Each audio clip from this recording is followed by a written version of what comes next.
Fox Sports. We are Baltimore. We are St. Louis.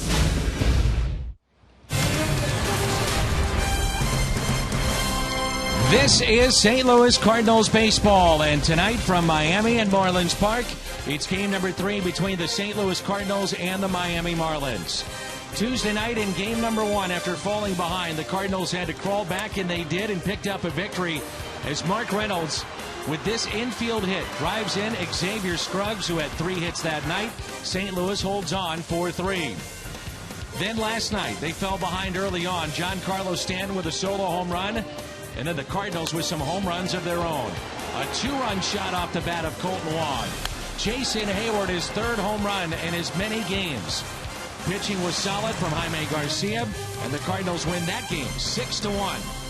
Looking for a sweep here tonight. That's Tim McCarver along with Jim Hayes. I'm Dan McLaughlin. Delighted to have you with us. And the Cardinals, Tim, getting healthier tonight with Lance Lynn getting the call. The emphasis coming from behind and winning last night's game with the home runs to pitching tonight for the Cardinals. It always gets back to pitching, particularly Lance Lynn, who hasn't worked in 18 days, and the Cardinals will keep a very close eye on him tonight. All right, so Danny Herron will get the call on the other side for Miami. And for St. Louis, it is Lance Lynn. It's the Cardinals and the Marlins coming up. Redbirds looking for a sweep.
Louis Cardinals, and he will bat cleanup. He's been one of the hottest hitters in all of baseball. This road trip, 13 for 28. He's homered in 3 consecutive games. 4 home runs total on this trip and 9 RBIs.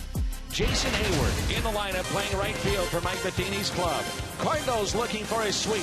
Baseball coming up on Fox Sports Midwest.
Make a plan to make it home. Save big money at Menards on all your home improvement needs. And visit your local Mid-America Chevy dealers for great prices on our all-new 2015 vehicles today. What a shock, a beautiful night here in Miami. The roof, though, is closed. It is a warm, muggy night here in Miami as the Marlins are trying to avoid a sweep at the hands of the St. Louis Cardinals. The Cardinals, the best record in baseball at 47-24.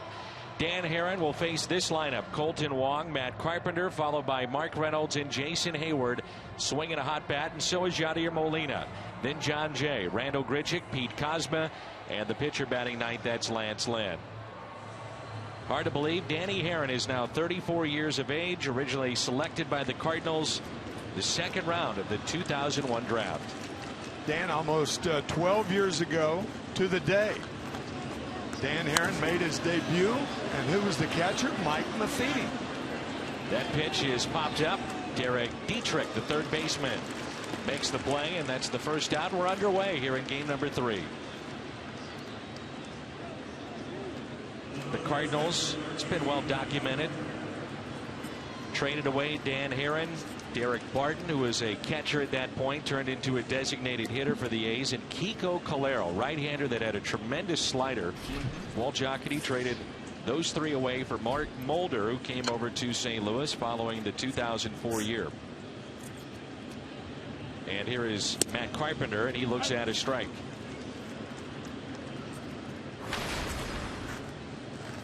Carpenter is seeing nearly 5 pitches per plate appearance. He saw 24 pitches last night. Yeah, there is nobody in the major leagues who becomes more familiar with the pitcher's pitches more than Matt Carpenter.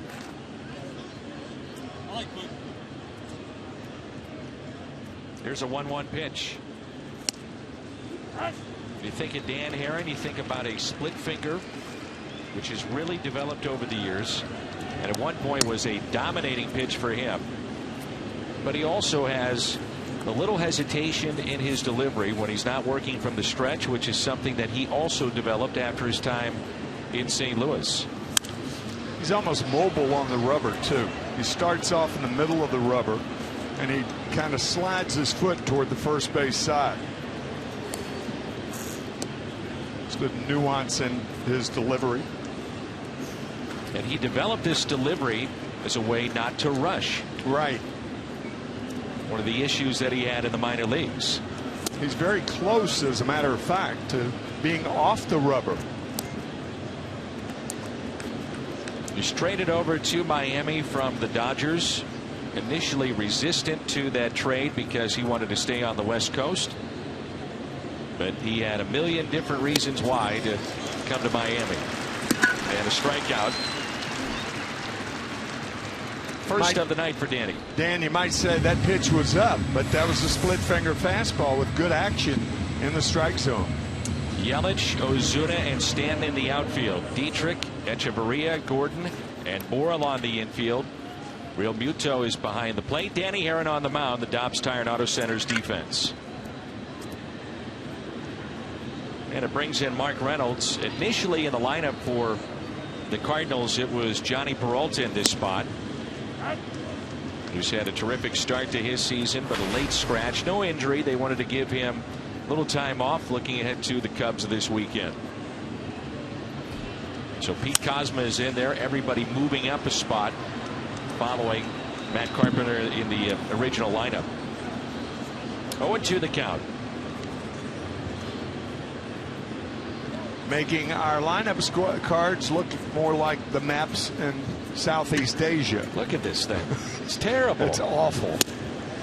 Yours is much worse than mine. Thanks a lot, partner. A strikeout of Reynolds. 1-2-3 inning for Dan Herron.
Manager of the Marlins.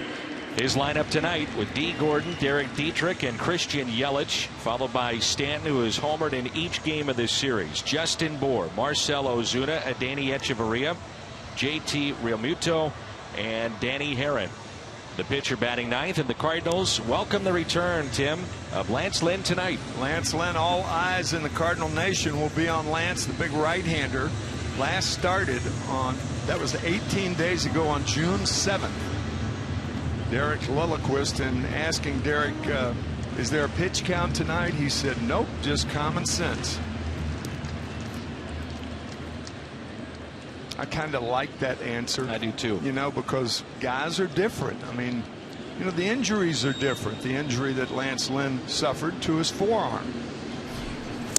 I think you also, with those numbers going into a game, you back yourself into a corner. Right, right.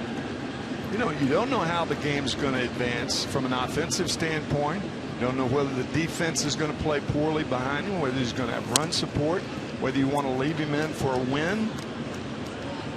The things that determine whether to take a pitcher out normally, but particularly tonight with Lance Lynn having not pitched for 3 weeks. 1 ball, 1 strike on D. Gordon. And Gordon has 106 hits already this year, batting .352. The club record for first half hits for Miami is 117. Hanley Ramirez, Juan Pierre, they hold that record at 117 before the All-Star break. There's a fly ball into center. John Jay for out number 1.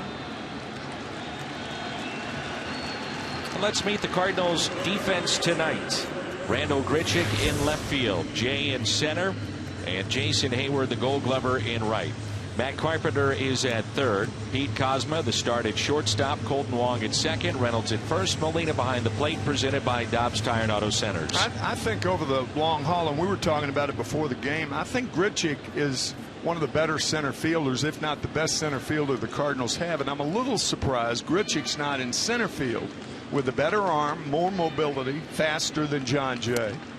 Not that John is not an experienced center fielder, but I think Grichuk's the better choice in center. Here's Derek Dietrich. It begs the question, when Holiday comes back, what happens to Jay and Randall Grichuk? And I think Grichuk's got to play. That's fouled back. No balls and 2 strikes. Boy, when you watch Lance Lynn, there's really nothing all too fancy about it. It's just fastball after fastball. About 90%, and sometimes he'll throw a change of speeds, but the reason for that is he's gripping the ball a little tighter. It's meant to be a 92-mile-an-hour fastball. It comes in at 88 because he just grips his fastball tighter. But the changeup is not in his delivery. He'll throw an occasional curveball, occasionally a slider, but not many breaking pitches. 1-2 pitch, and it's the first strikeout of the night for Lance Lynn. We turn to Tim McCarver's Toyota keys to the game. And I know you've been thinking about this since the final out of last night. I mean, it's pretty easy tonight. Come on. I mean, everything centers around Lance Lynn, and ballpark number, no pun intended, but the Cards hope for about 6 innings out of Lance. They'd take that in a second. You bet. Be nice for this club to get back home. They've got the Chicago Cubs coming to town this weekend, as Christian Yelich looks at a strike. With all the talk of Giancarlo Stanton, and rightfully so, Jose Fernandez, rightfully so, this guy gets overlooked, and he is a good player, Christian Yelich. He hasn't been a good player, however, this year, batting .235. It might be the tale of 2 contracts. Yelich signs a $52 million deal, and maybe trying to live up to it, not succeeding, and it's totally the opposite for Stanton, who's been a thunderous force for these Marlins.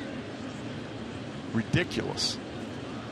And a real key last night, you talked about it. The fact was the Cardinals would get the 3rd and final out before Stanton would have a chance to come up and do damage. And it looks like that may happen here. There's Lynn to the bag, and a nice feed from Reynolds. 1-2-3 inning for Lance Lynn. We head to the second. No score from Miami.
Continues. Quarterfinals as China squares off against Alex Morton, and the Team USA win or go home matchup for both teams. You can see it at 6 on your local Fox station.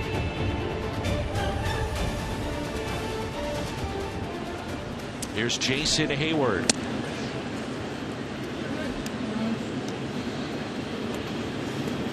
First time for Danny Herron to have 2 strikeouts in the first inning since April 21st. And just the second time this year as he struck out Carpenter and Reynolds. He was a guy who was designed to strike out hitters as a young pitcher, but not anymore. Hayward pops it up. Justin Bour near the Cardinals dugout, and he makes the play. So 4 up and 4 down for Dan Herron. Our BJC Healthcare difference maker is Cardinals catcher Yadier Molina. Molina, 9-game hitting streak. 15 for his last 34. Picked up his first 2 home runs during this streak. And Yadi is batting 5th in this lineup tonight. Heck, man, he had an infield hit last night. That's when you know things are going well. That's right. A lot of Cardinal fans here in Miami. Of course, the Cardinals train in Jupiter. It's about an hour away, hour north from where we're at. As a matter of fact, the minor league team based at Jupiter, Florida for the Cardinals came down and watched Game 1. And one of the players that watched was Alex Reyes, hard-throwing right-hander. And Reyes today was named to the World Team for the Futures game at the All-Star break. What a talent he must be. I have not seen him pitch. I know you have. Well, you have a great eye for talent. You played this game. You've been around it for a long time. And I think when you saw him, it could be you, me, who's just the hack broadcaster up here. Oh, come on. The fans out there. Max Linewan back there. And everybody would say, who's that guy? Because he's that good. Funny how those guys get your attention. Oh. The ones who stand out. That's what the situation was for Danny Herron as a 20-year-old in the Cardinal camp. Ground ball up the middle. Echeverria to his left. Good fielder, one of the best in the National League.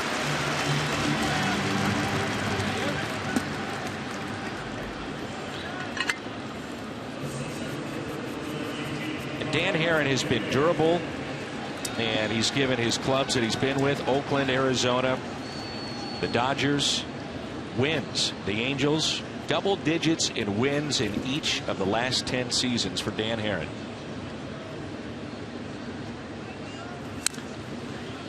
That's tapped foul. 8th time that Dan has faced the Cardinals, and this being his 5th different team. Odd. It is. I look at the trade for Mulder as this guy got away. This is one that got away.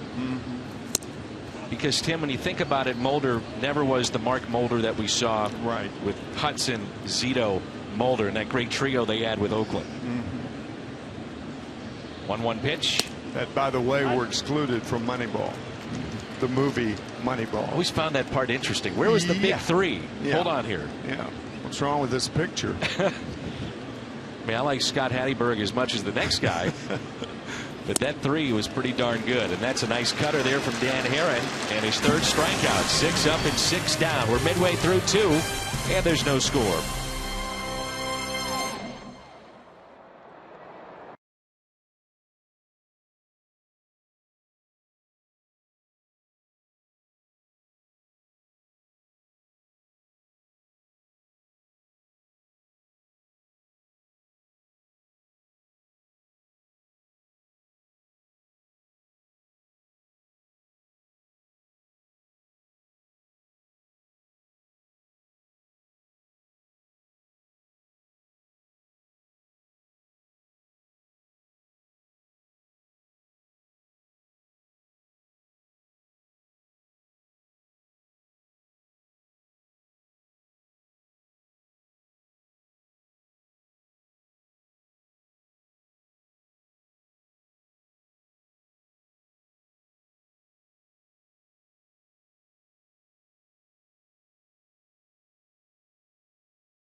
followed by Justin Bour and Marcell Ozuna.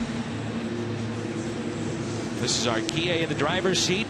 Most Marlins home runs before the All-Star break. Mike Lowell was a tremendous third baseman at 28 back in their championship season of 2003. Stanton with 27 currently. Sheffield with 25 back in 1996. Ooh, and that pitch goes Lynn's way. Giancarlo Stanton wearing his home run number on his back.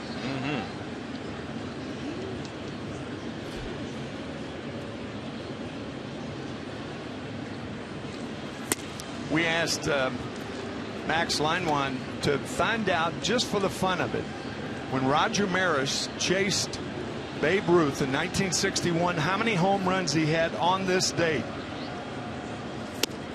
Guess how many he had? 27. On Amazing, June 25th, 1961.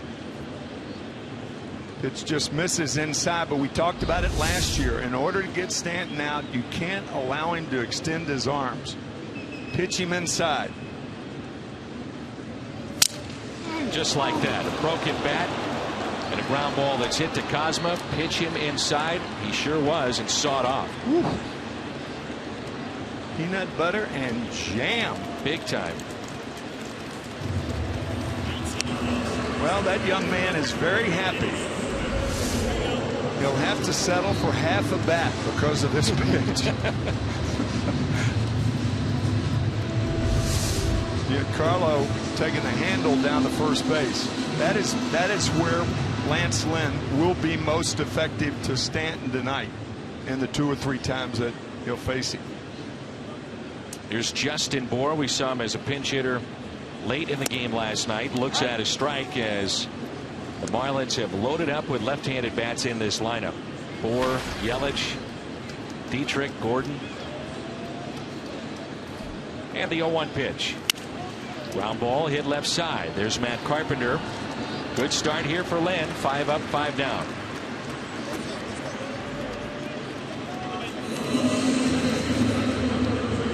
Tim knows quite well the mound was lowered after 68. So the 69 season, from that time until now, the Cardinals are the top 3 in ERA at this point in the season since the mound was lowered.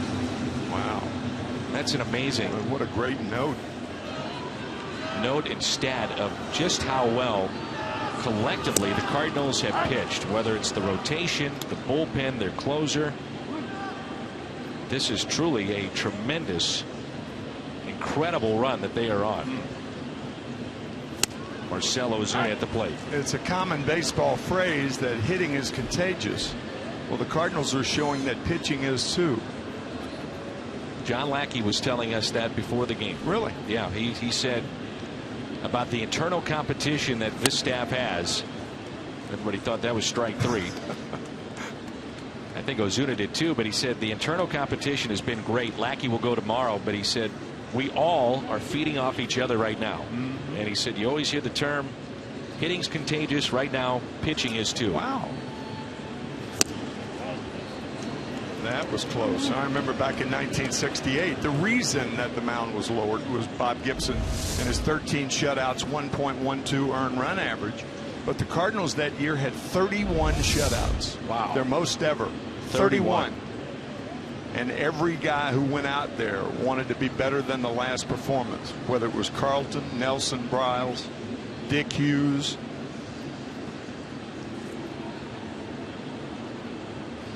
Two-two. Molina sets upside again, and it's hit out of play.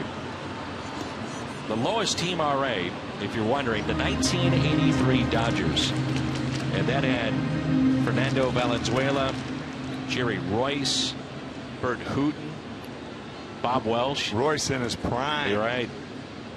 Bert Hooton in his prime. Well, maybe a little past his prime, but still very effective. Steve Howe was in the bullpen. He was effective. Tom Niedenfuhr was coming into his own at that time.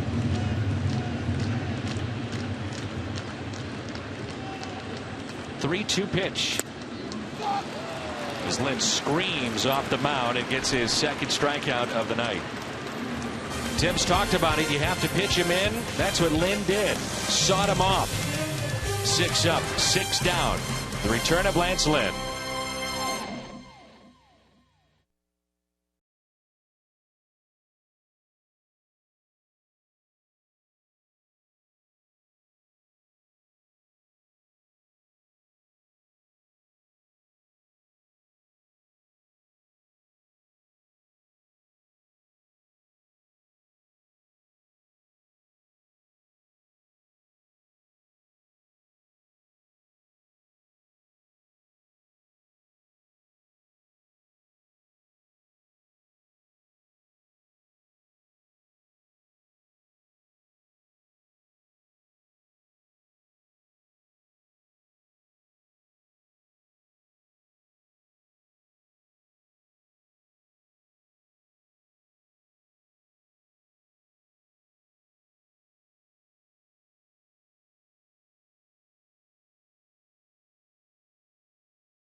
Jaime Garcia around third base in the 8th last night that something wasn't right. Turns out Jaime was cramping up around the groin area and had been battling through cramping earlier in the game while on the mound. Mike Matheny says they're just asking Jaime to back off a little bit just to be sure. Mike says sometimes cramping is a sign that something isn't right, so they want to be careful with Jaime. Mike did say Jaime did some light leg work with weights today and got a good report from the training staff. Dan, Jaime said he was fine last night. The Cards just want to be careful. And when you were talking to Garcia, Jim, as you see the first out off the bat of Grichuk, was he upbeat about that next start? We didn't ask him about the next start. We talked to him last night. Wasn't available to comment on it today, but he said the cramping didn't seem like it was a big deal to him. But obviously, out of caution, the Cardinals want him to back it off just to make sure if there's anything that this is, if there's something behind this, that they catch it and they give him a little time. Yeah. But we'll have to wait and see. Mike Matheny said they got a good report from the training staff today, so we'll have to wait. Yeah, Jim, I would imagine also that because it happened to a pitcher, the normal sequence was he's going to wait 4 days before his next start, as opposed to an everyday player who would miss some games as a result. Well, that Mike Matheny was talking about leaving some of it up to Jaime as to whether or not he would push a bullpen back, depending on how his body felt. And like I said last night, Jaime felt like this wasn't going to be a big issue going forward, so they have a little time to try to figure it out. Here's Pete Kozma, and he's hit by the pitch. Just got him. And Pete, over his last 21, needed any way to get on base, and there it is. First base runner of the night for either team. It brings in Lance Lynn, who has sacrificed twice this year. Okay, this has the makings of last night's game from the Cardinals standpoint, because they walked Randall Grichuk in the 3rd inning with 1 out, allowed the sacrifice to second, and then the Colton Wong home run. And a strike at the knees to Lynn.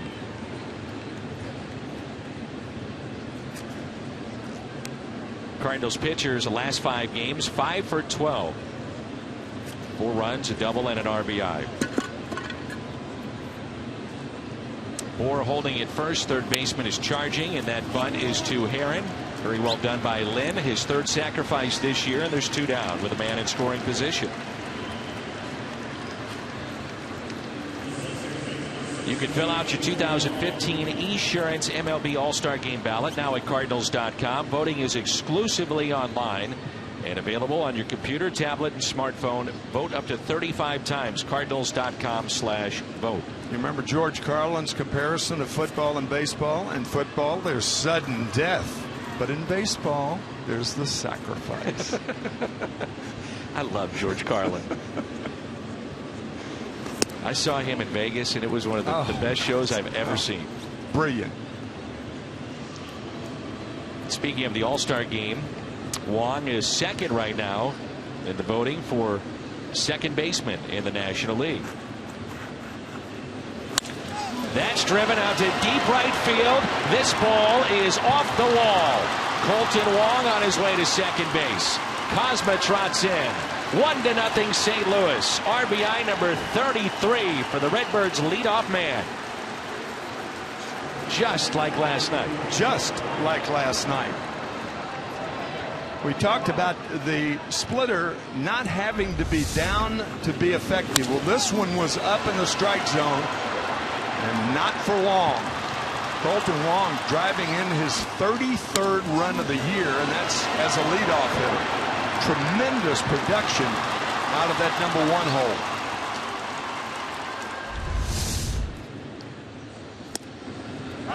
Strike 2, Matt Carpenter. So the Cardinals strike first.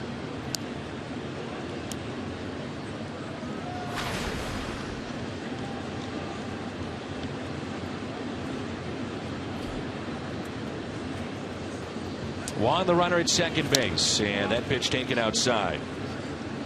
The Cubs lost this afternoon at Wrigley, so the Cardinals, if they would win this game, would be 8.5 in front of Chicago, with the Cubbies in town tomorrow night.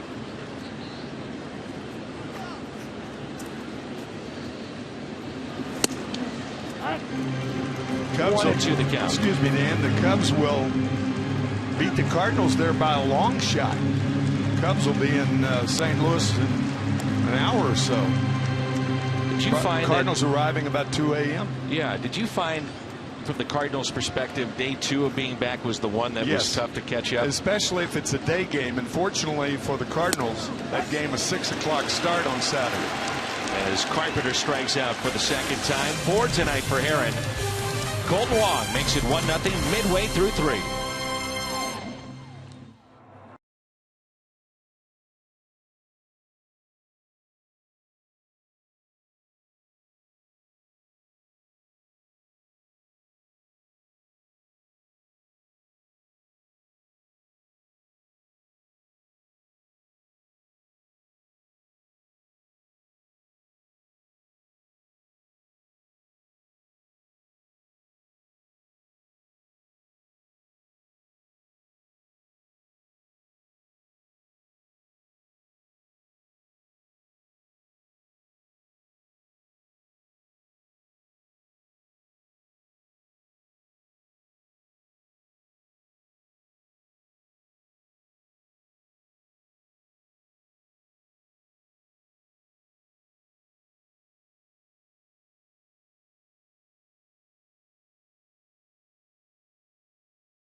At the new Lulu the Cow display at any Ice Cream Sundays event, or while visiting Busch Stadium to win Cardinals tickets or a party suite.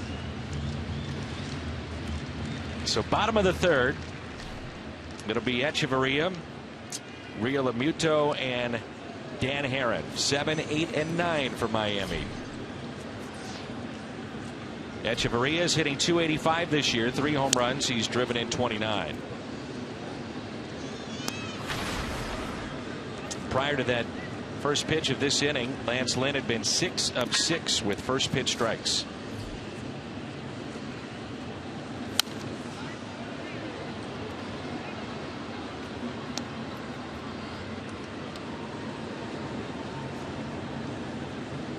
Matchup tomorrow, John Lackey and Jake Arrieta. We're on the air at 6:30 on Fox Sports Midwest. Echeverria drops down a bunt. Molina spins, fires, and throws it away. It'll be the 4th error on Yadier Molina this season. Echeverria is aboard. More than likely a single and an error. It was almost a perfect bunt. It will be a single and an error. Watch Molina have to pivot. You have to turn to your right when you're fielding a ball like that, and the problem with that is when you pick up first base, you're blinded by the runner, and that ball in the right into the runner and eluding Mark Reynolds at first base. So a hit and an error. Very well designed bunt right there by Echeverria. And you have to wonder if Mike Matheny's talking about where the runner is. Yeah. Heading down the first base line. Well, 2 things. The one thing is you don't want, I said turn, actually you're turning to the left, not to the right, because if you turn to the right, you don't get anything on it. Watch Molina pick up the ball, barehanding it, pivoting on the right foot. Now, when he picks up the first baseman, it's into the runner. Mike Matheny's argument is that the runner Echeverria could have interfered with the throw, but I'm not too sure he would have made that play anyway. I don't think Mike's got a good argument there. Interference on this call, by the way, would not be reviewable, so it's the umpire's discretion on it. Yeah, see, I don't think Reynolds can get to that ball anyway. Even had the runner been closer to home plate. Or even more in the lane. Right, right. So here's the catcher in the 8th spot, JT Realmuto.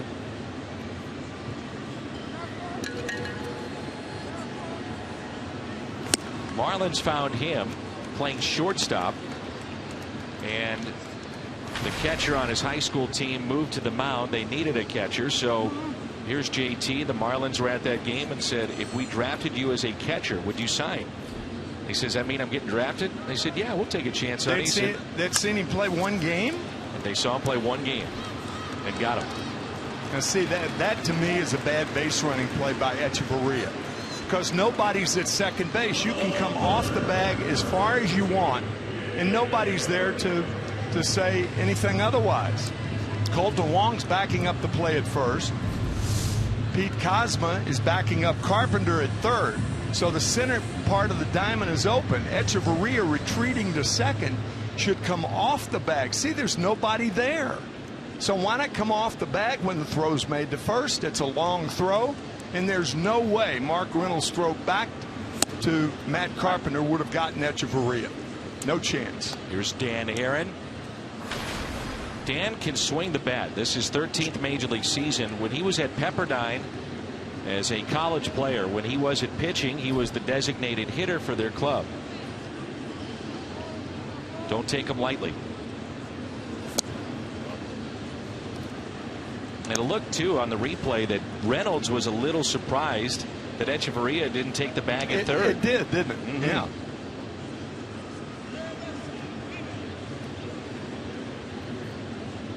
One ball, 1 strike on Dan Herron. D. Gordon to follow.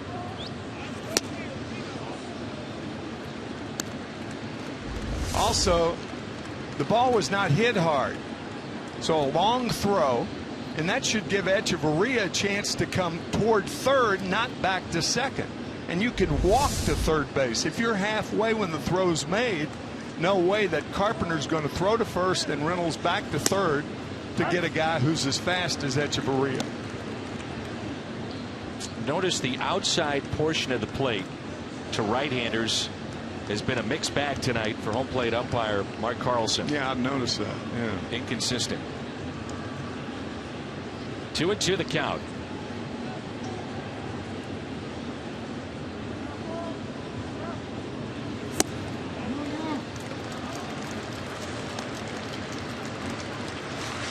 7 for 17 in his career against the Cardinals. A home run and 3 RBIs.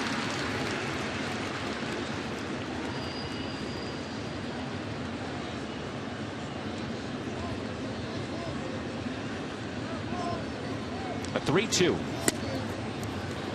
Doesn't get the call. First walk issued by Lynn.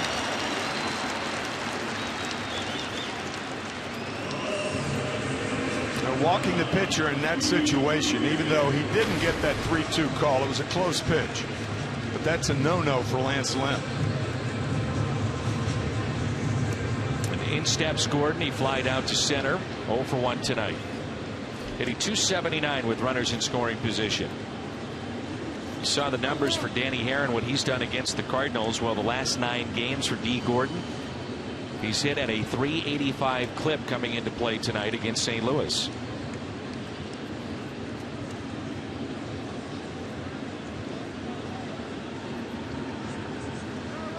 Be very tough to double up D. Gordon.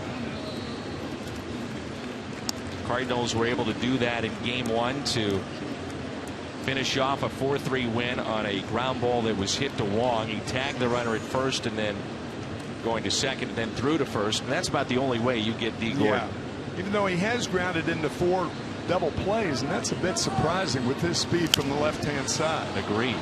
Fly ball, shallow left in foul territory. And on play as it takes one hop into the seats. 1 ball, 1 strike on D. Gordon. Dan, you mentioned that Gordon had 106 hits. 88 of those hits are singles. So what do? You protect against the single. How do you do that? Play the outfield shallow. And Grichuk in left field is really too deep right now. He could be 3-4 steps in a little closer. You cannot allow a ball by D. Gordon to be hit in front of any of the outfielders. 1 ball, 1 strike. Gordon pops it up. Carpenter makes the catch. 2 down. The real issue right now for the Marlins is what they've done with runners in scoring position. They are 6 for their last 48. 1-6 in those games. Stan Jennings is trying to find any offense right now. Wow. I don't know about you, but when I heard Dan Jennings was going to be the manager, I was floored. I'm not the only one. Yes, you do know about me. Because I told you. Incredible. How could this happen? Really no difference with Mike Redmond in terms of wins and losses compared to Dan Jennings. Here's Derek Dietrich.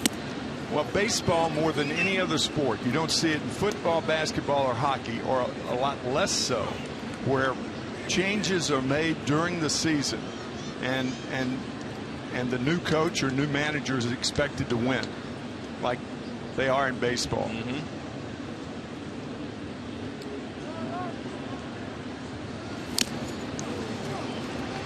One ball, 1 strike. Dietrich acquired from Tampa Bay for Yunel Escobar, who's now with the Washington Nationals. It was back in 2012. He was their opening day second baseman last year and just recalled from the minor leagues on June 12th. And in the minors, he played 4 different positions. He was at second, first, third, and left field.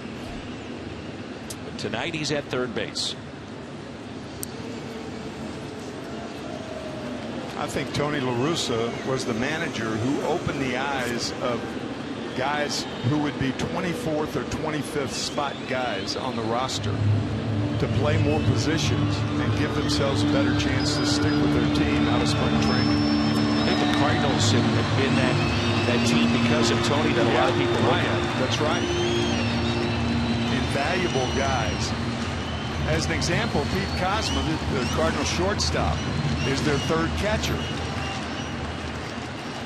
I mean, look at Daniel Descalso. He gets nearly $4 million to be that type of player for the Rockies. Valuable in the National League.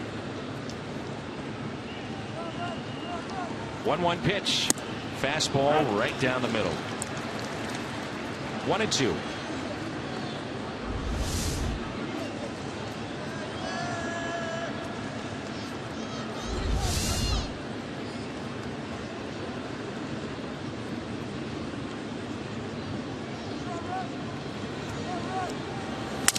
A broken bat, little floater, and the catch by Wong, and his good speed. May have saved a run, definitely took away a hit. And the Marlins strand 2 here in the bottom of the 3rd. Runners at first and second. D. Gordon pops out. Soft liner off the bat of Dietrich. 1-0.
Cubs coverage begins at 6 on Fox, streaming live on Fox Sports Go.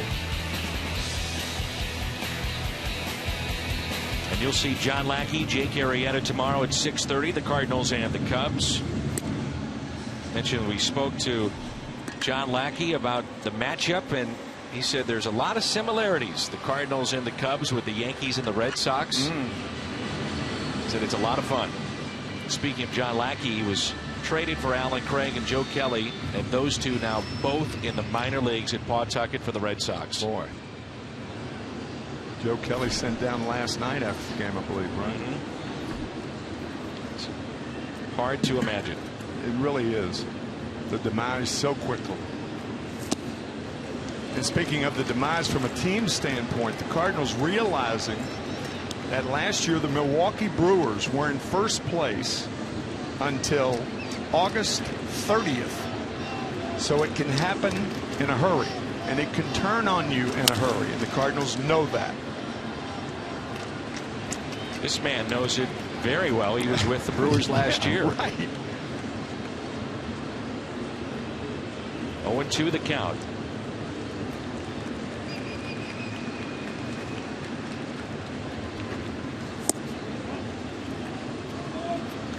Last year with the Dodgers, Danny Herron was 13-11 in 32 starts.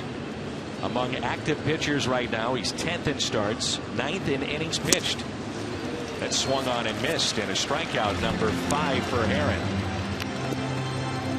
Reynolds 0 for 2.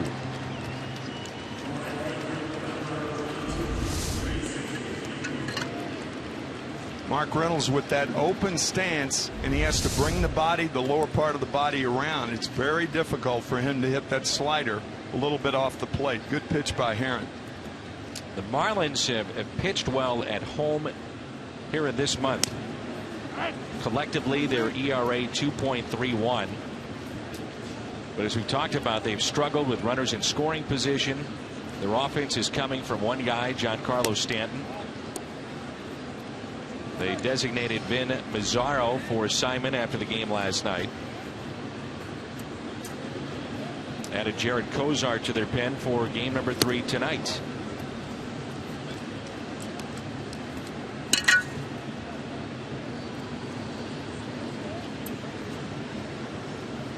Two-one pitch. Popped up. Out of play. The difference, according to Jason Hayward, as to why he is hitting so well right now, he said it's timing. He said my timing was off at the beginning of the season, and he said with that, when you miss a pitcher's mistakes, and there's only a handful of times you see it weekly where these guys make many mistakes, and you miss those, it's tough to hit. Like last night, falling behind 1-0 and getting the fastball and drilling it. Base hit into right field for Hayward. Cardinals' second hit tonight. I'm surprised that Jason even tried to explain it to you. And you know why? Right. Because when guys are going well, you don't want to talk about it, right? They don't want to talk about it. Not only do they not want to talk about it, they're really not sure how they got into that locked-in position. But he's in it now. Now, when you're going poorly, you can explain every single thing that's wrong with you. I'm dropping my shoulder. My hands are too low. My hands are too high. I'm open. I'm closed. You got about 15 things you're thinking about there going up to the plate. Molina, bouncer to third. Could be two. Out at second and safe at first. Great turn, bad throw. Molina on his way to second base. That was a great turn by D. Gordon, but a bad throw, a short hop. The turn was so unorthodox and not athletic. At the throw to first, he could get nothing on it. Molina hits it fairly well. Dietrich, watch the play. A low throw and a low throw to first. Molina alertly to second. Fielder's choice and an error on D. Gordon, his third this year. So both teams have committed an error tonight. Here's John Jay. He hit into some tough luck last night. A couple of lineouts. Nothing to show for it. Struck out swinging first time up.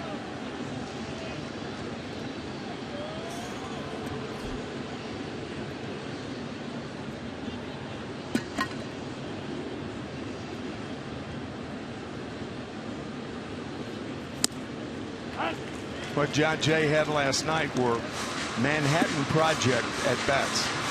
Atom balls. Atom balls.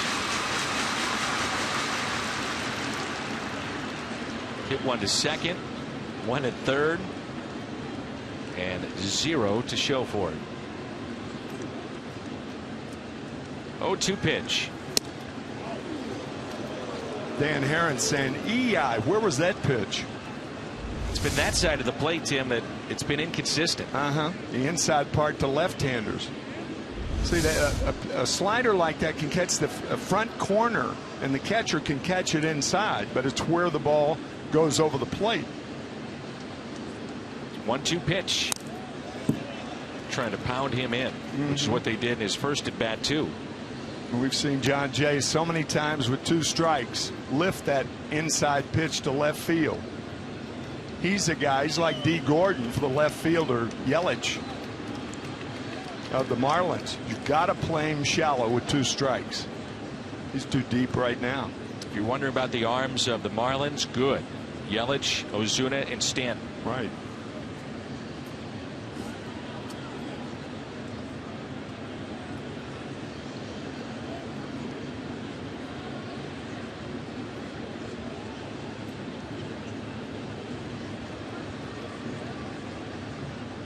One-two pitch. Instead, they're going to talk things over. Herron at 50 pitches thus far as we play with 2 outs here in the top of the 4th.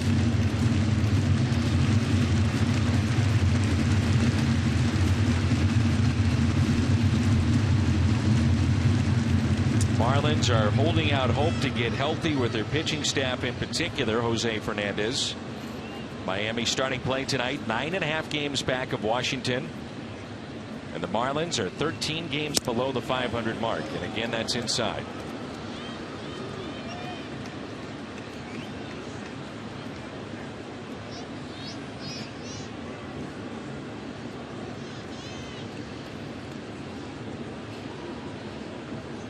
Molina is running. That pitch is hit up the middle. Echeverria to his left hand gets John Jay by a step. Cardinals strand a runner. They've stranded 2 midway through 4. St. Louis on top and looking for a sweep.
Dan, you touched on this earlier. Johnny Peralta originally in Mike Matheny's starting lineup was taken out. Mike saying he put out the lineup early before talking with Johnny. When they did speak, the dude decided tonight would be a good time for Johnny to sit out.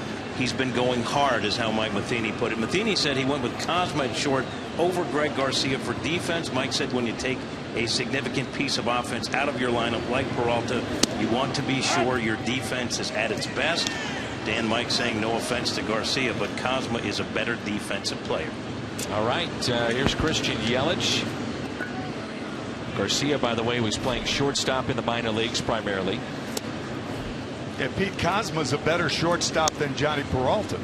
Defensively. More range. Sure. Yeah, defensively, of course. Yeah. No contest offensively. Very few can match Johnny with a bat in his hand. We were talking before the game. It's a signing that around baseball is really not talked about all that much, of Johnny Peralta. But you go back to when he was signed, so all last year and what he's done this year. First in games played, home runs, RBIs among National League shortstop, 4th in average, and that's since he was signed, and he's in year 2 of a 4-year contract. Great signing. Oh, really was. Yelich grounded out first time up and fouls it back. I think even people around baseball said that might be too long for Johnny Peralta. He has proven everybody wrong if that's what they thought. And even if you get to the end of the contract, Tim, he could play the outfield if need be. Yeah. He could play third base. And Carpenter is versatile enough to move to second or to the outfield or first base. I mean, they've got options with what they want to do.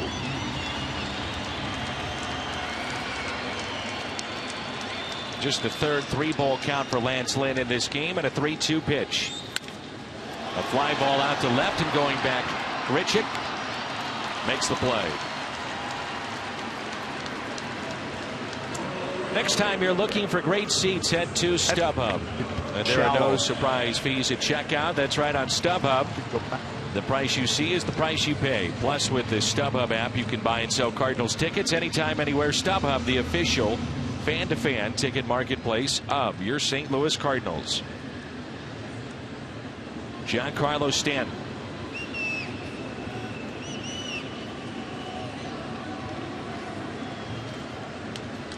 Last year, his season cut short, 145 games, and still popped 37 home runs. Ground ball, base hit into center field. I was fascinated down by the cage before the game watching Stanton take batting practice. You know what he's doing? Line drives the other way. Yeah, line drives the other way. Ground balls the other way.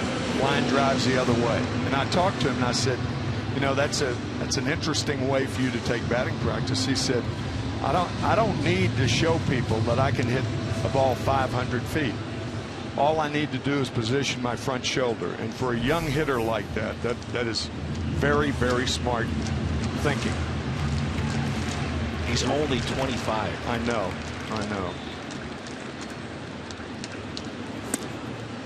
That pitch is strike to Justin Bour. Didn't like the call. And the thing about Stanton, I think, among many, many things, obviously the emphasis is on his power, but he's a two-way player. Good defensive right fielder, great arm, good base runner.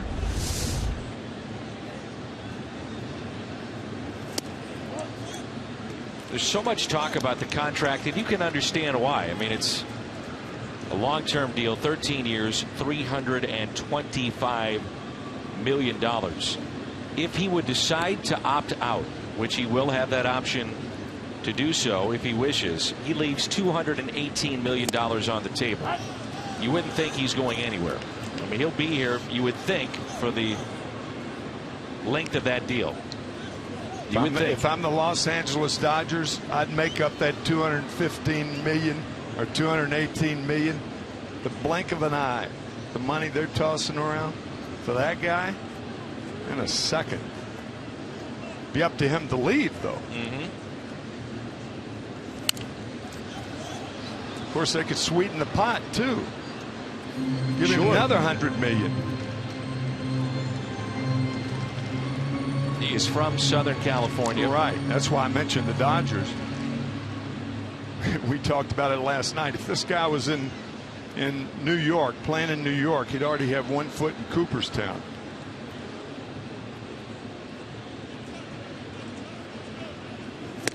And a swing and a miss as Bour chased a pitch up and away, and strikeout number 3.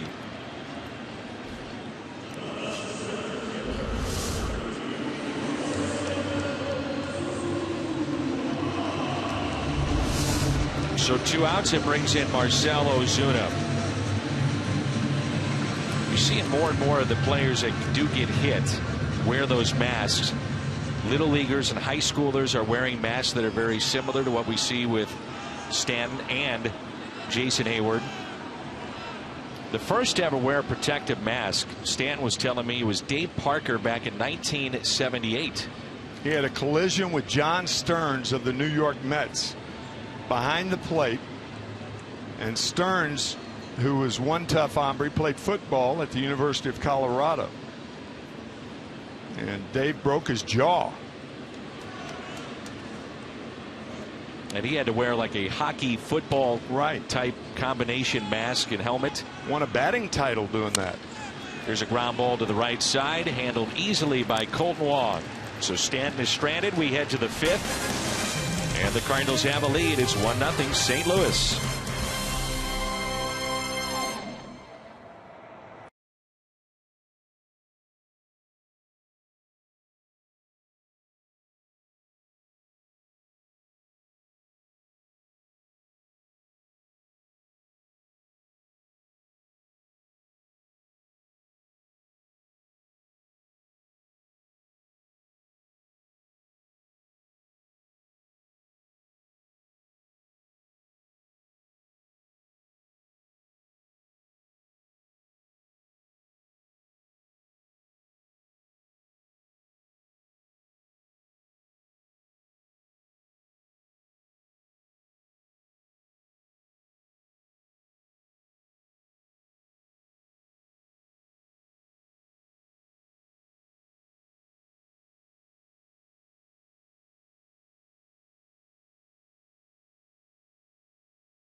Here's Randall Grichuk. Grichuk, Kozma, and Lynn for the Cardinals. Lone run came with 2 outs, a double off the wall from Colton Wong to bring in Pete Kozma, who's hit by a pitch. And it's 1-0 St. Louis. 2 hits aside, both teams have committed an error.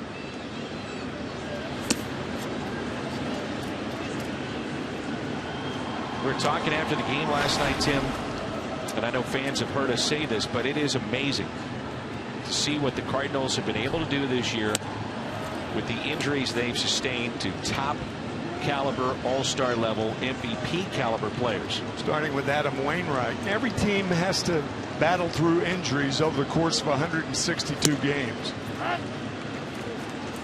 But the Cardinals seem to have flourished, not because of the injuries, but in spite of the injuries. 3-2. It's just that motto, next man up. Keep the line moving. And it's also, in an unusual way, given a guy like Randall Grichuk a chance to play more. 3-2. You know, there are times in every young hitter's career, young pitcher's career, where that door is open, that opportunity is knocking. You open it, you either flourish or founder. 3-2. Grichuk with a high fly ball into left field. Christian Yelich, who won a Gold Glove last year, puts it away.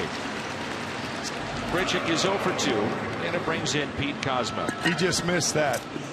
Going on somewhere in Randall's brain right there is, I'd like to have that one back. And to further your point about Holiday being out, Grichuk stepping in. Holiday's been out since June 8th. Randall's hit 4 home runs, hit close to 300 since he's been out. Yeah. Here's Pete Kozma, hit by a pitch, and has scored the lone run. He's 0 for his last 21.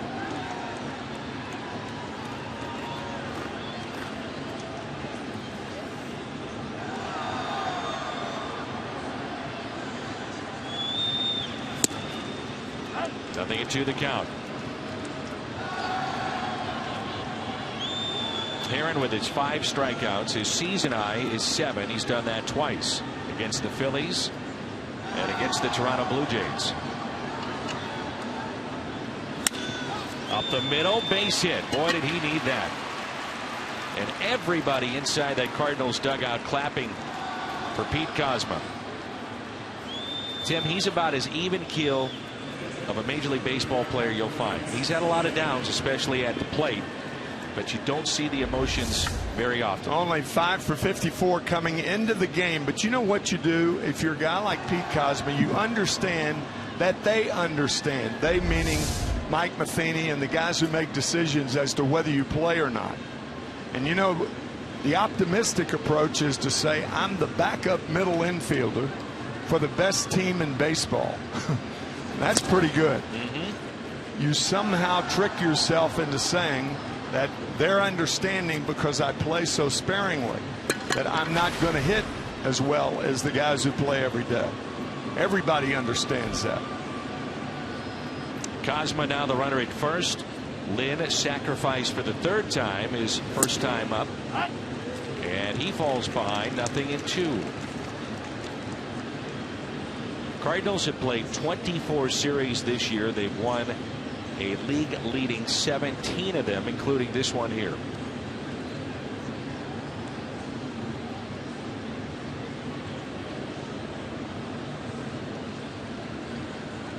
Oh, 2 pitch, taken for a ball.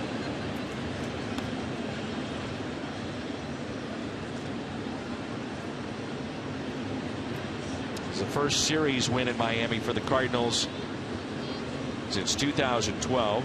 Game 1 went 4-3. Last night 6-1. Pitching a big story as Lynn strikes out. That's number 6 for Dan Herron. Friday, July 3rd, relived the excitement of the 1982 championship season. 25,000 fans ages 16 and older received their very own wearable 1982 World Series Championship replica ring. After the game, fireworks presented by Cooper Tires. That's coming up July 3rd. Cardinals.com/promotions for your tickets. It hasn't been a great road trip for Kolten Wong, but when he's put the ball in play, it's come at the right time. Yesterday, the home run. Today, a double. That scored the only run. You can talk about D. Gordon leading the league in hitting, but this is the best second baseman in the National League, Kolten Wong. I go back to what you were talking about last night. I hadn't thought about this all that much, but no reason to think at some point he couldn't be 30-30. That's true. 3-0. Might be hitting here. If you're hitting here, that invisible triangle out of which you hit is smaller. It's got to be down and in. 3-1. Outside part of the plate, you take it.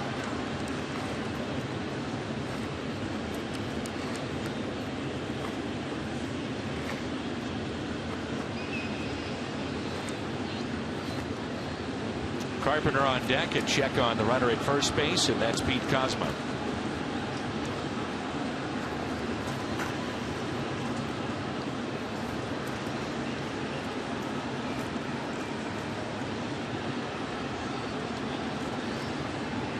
The 3-1 pitch.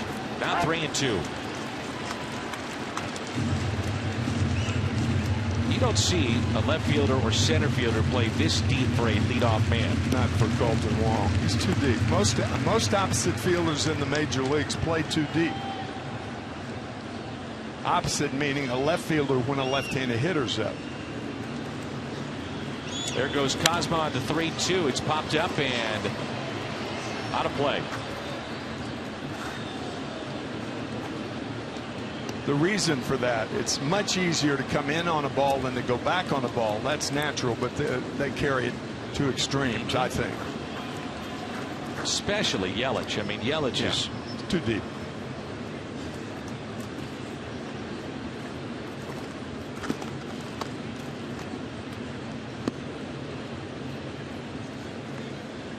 It's another 3-2, and Wong drives it into right field for a base hit. Kozma on his way to third. And runners at the corners now for Matt Carpenter. Wong 2 for 3. Boy, Kolten really right on this splitter. Hitting a lot of pitches hard. Speaking of that, opposite fielders doing the Mets broadcast back in the middle 80s, and I would imagine that Darryl Strawberry, who's now a citizen of St. Louis, living in St. Louis, is watching the game tonight.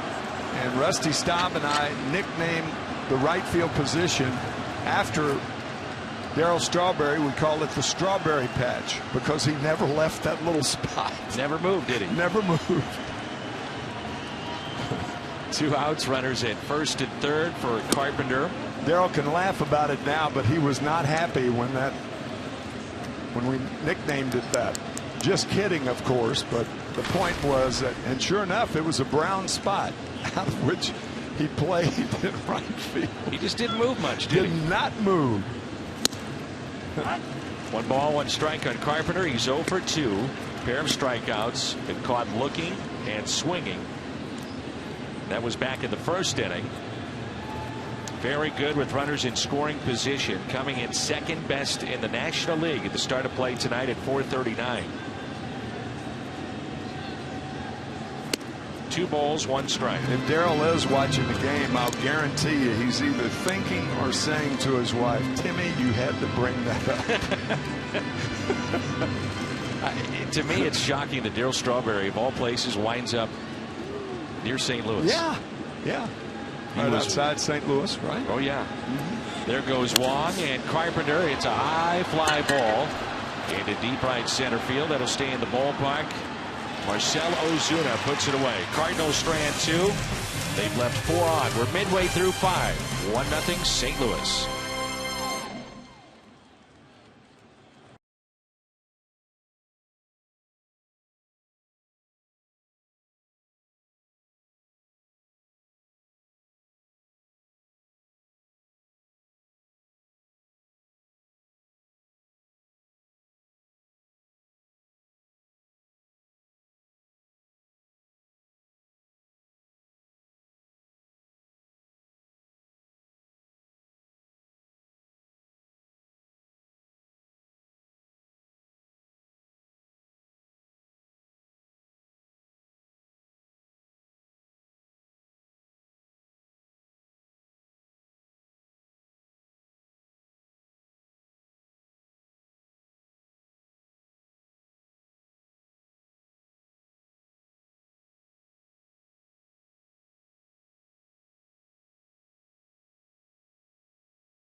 What's on tap? The Cardinals and the Chicago Cubs, presented by Budweiser. Jake Arrieta 7-5. John Lackey is 6-4. He's pitched very well at home. Lackey, Arrieta, two veterans. Cubs and Cardinals. We come your way at 6:30. It's our Budweiser What's on Tap. Echeverria bunted his way on, first time up, and he pops that foul. You know, we were talking to John Lackey, and so what is it about Busch Stadium? Why have you had success? He said, I look at two things. One is comfort level on the mound. It's just a comfortable place to pitch. In my mind, he said it's a pitcher's park, which the numbers would say it is. And he also mentioned the great fan support. As Carpenter was playing in,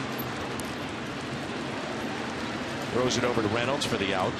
But you talk about the mounds too. He said it's a comfortable mound where when you go to different places around the league, it feels differently for whatever reason. Not all mounds are created equal. We've talked about that, Dan, many times, that it's a surprise to us that almost all pitchers are not having better records at home than on the road. But it's not necessarily the case. It is for John Lackey. But at home, it's the same mound off of which you're pitching all the time. On the road, there are different slopes. All the mounds are 10 inches high, but there's a different slope. You mentioned even the dirt. Sure. Landing spots. What other sport gives you an advantage? Or the advantage lies with an athlete because he's on a plane higher than you are? I mean, the Civil War, Gettysburg was July 1st, 2nd, and 3rd, coming up on the anniversary of that. And the reason the Union beat the Confederate Army over a 3-day period, they had the high ground. Pitchers in baseball have the high ground. Wait a minute, you're going from the mound to I am. Civil War. That's correct. Only you, Tim McCarver, could connect the dots like that. John Buford, General John Buford, got the high ground at Cemetery Ridge and held Pickett's charge July 3rd, 1863. We're coming up on it. Come on. Well, normally I follow you. This one I didn't see coming, but I did follow you. Well, you're not supposed to see everything coming. Here's Danny Herron. Herron gets the bunt down, and the tag applied by Reynolds. That's the 7th sacrifice already this season for Dan Herron, most on Miami's club.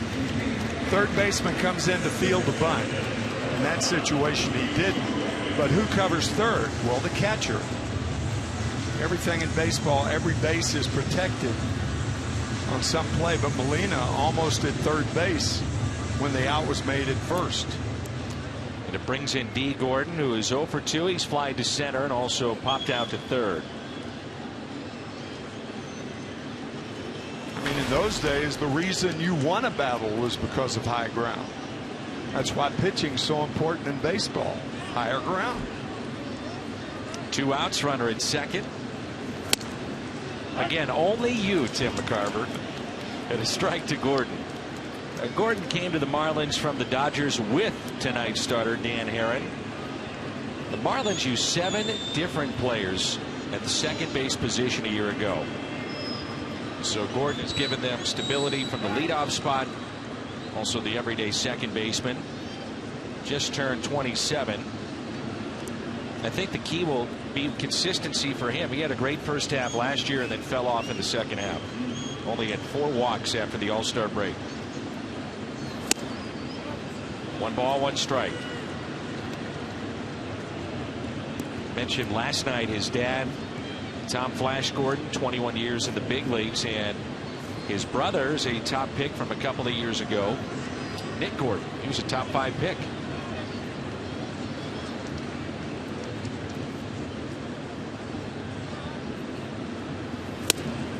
And when I watch him play, I especially wearing a Marlins uniform, for me it's hard not to think of Luis Castillo or Juan Pierre. You know, 2 guys that slap the ball and have that kind of speed. Right. It's very difficult for them to score a run with the runner on at second base too, even though there are 2 outs. Real Muto will be off at the crack of the bat.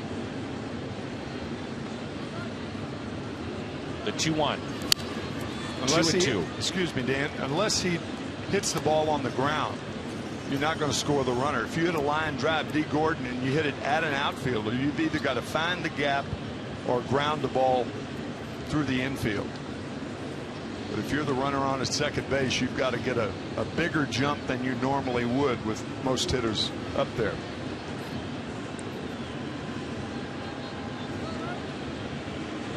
The 2-2. Strikeout of Gordon, number 4 tonight for Lance Lynn. We head to the 6th. 1-0 Cardinals.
Process that gives fans a voice in honoring the team's greatest players. This year's class includes some great members: Ted Simmons, Bob Forsch, Curt Flood, George Kissel. And you, Tim, being a part of Cardinals history, you have a tie into all those guys. Well, with Ted Simmons, I came back to the Cardinals in '73 and '4 and backed up Teddy as the regular catcher. 1973, he hit more balls hard than any player I've ever seen. He was up about 600 times at the plate. He must have hit 380 balls right on the button. Really? Some of them were at guys. Curt Flood, I was involved with Curt in that trade, our first trade, my first trade, not Curt's, his second. And he didn't go to the Philadelphia Phillies. And a lot of people may not know that the player that took his place was Willie Montañez, a good major league player. But the player that was supposed to go was Mike Shannon. Not many people know that. No, that's a fact. And think about how that changed the course of history for broadcasting in St. Louis. Yeah. And certainly the deal. Mike had nephritis, a very, very serious disease. Became Jack Buck's partner on KMOX. And has been cemented there since. I'm sure you're excited, along with many that you played with, to see that Curt Flood gets recognized at this year's Hall of Fame. You know, you told me, I did not know that until last night, and I got goosebumps when you announced that. It's wonderful, isn't it? It's terrific. He and Bob Gibson, longtime friends and roommates. Roommates.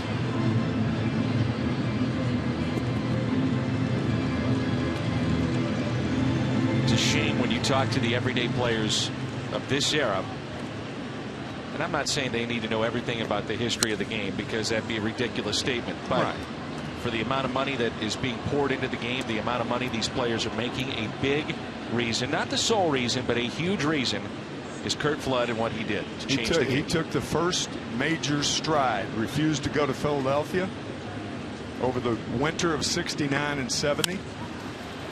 In the air to center field, Ozuna, a sliding catch and a nice play.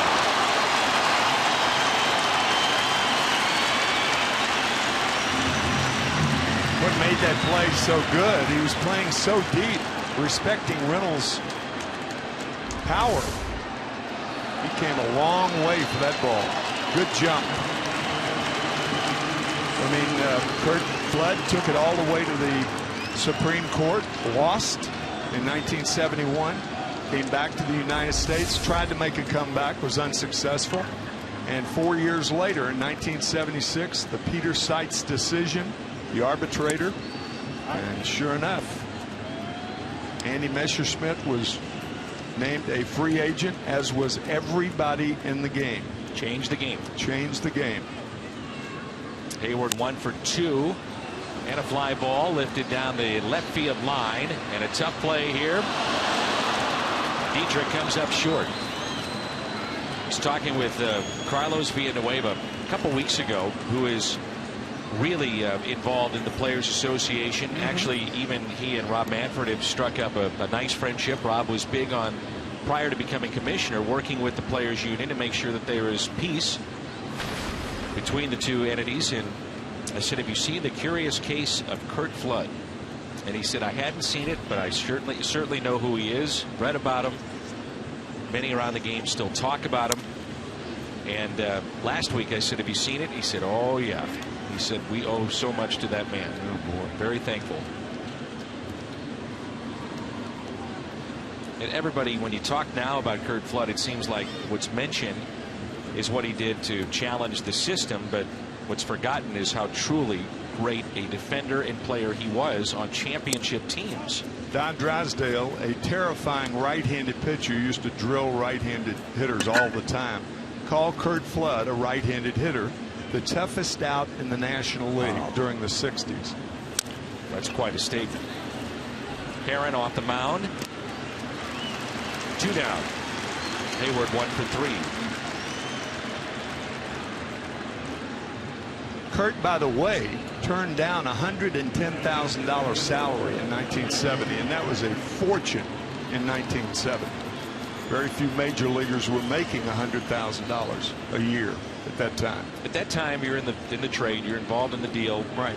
You know, what did you think when he was doing this? Well, we went to Puerto Rico. I went as the player representative happened to be Cookie Rojas for the Phillies, and I was a player rep for the Cardinals. So we were traded. So we became the player reps for our new teams, even though we weren't a part of the team. And we met in Puerto Rico and asked Curt 1,000 questions. And he answered all of them.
Global game changer, the Cardinals starting pitching when Lynn was out.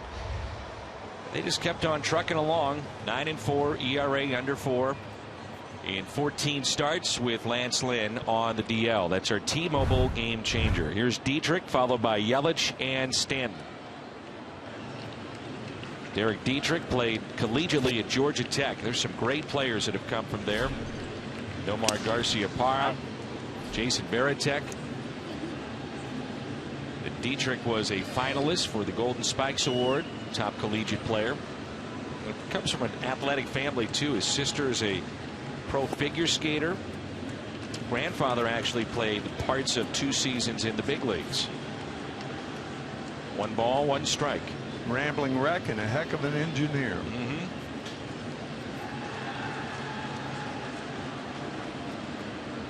Rick Horton, by the way, is on cloud 9 tonight. Oh yeah. I had to hear about it at dinner. Good. The Cavaliers, national champions. First time since 1955 or something like that, right? Yeah. That's great. Came back and beat Vanderbilt in their best of 3. Dropped the first game and then won the next 2. 2 balls and 2 strikes.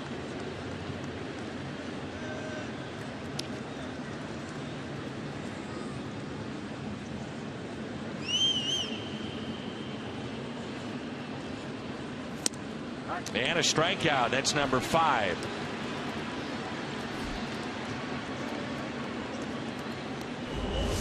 He's right there with yet another fastball.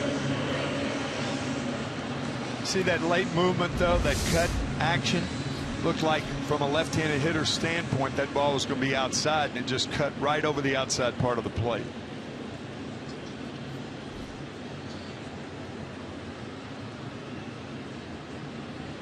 See Molina signaling for Reynolds to get towards the line.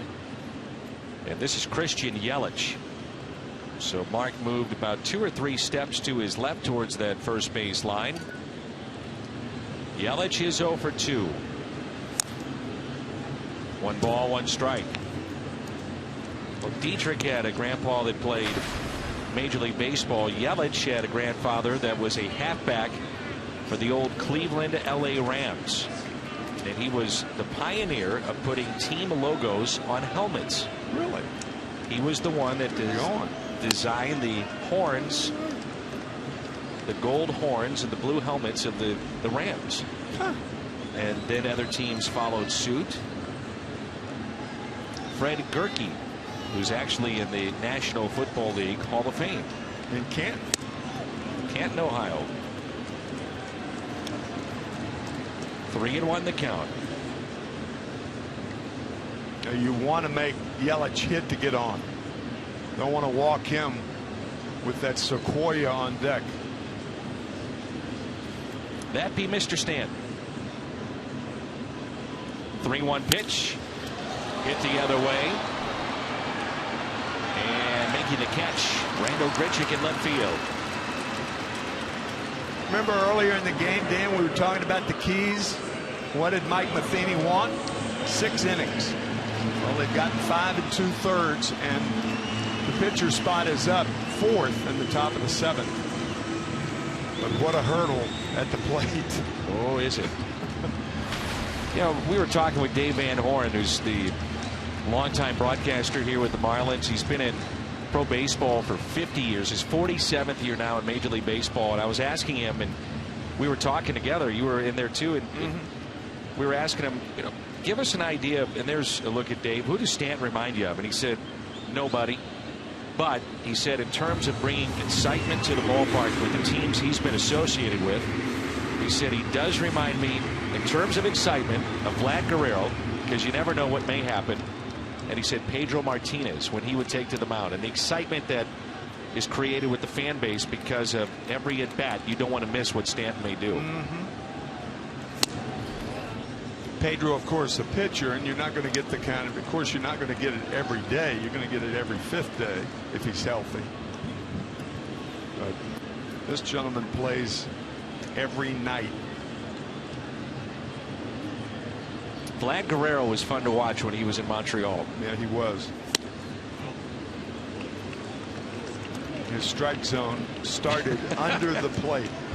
I saw him hit a ball that bounced and came up about 4 inches. Oh, yeah. And he hit one off the dirt. Skip to Malou. They call him Skip to Malou. Guerrero. The 2-0 pitch. Not getting the call. 3-0 on Stanton. It was 12 home runs this month. Those are 3 balls that I'm sure Lance Lynn does not care they were out of the strike zone with 2 out, nobody on.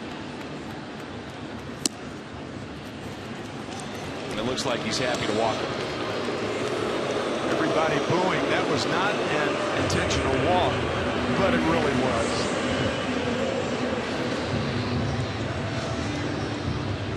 So he's on base for the 2nd time, and it brings in Justin Bour. Rounded out to 3rd and struck out in the 4th. He was unhappy with the strike zone too of home plate umpire Mark Carlson. And don't underestimate the power of this big guy.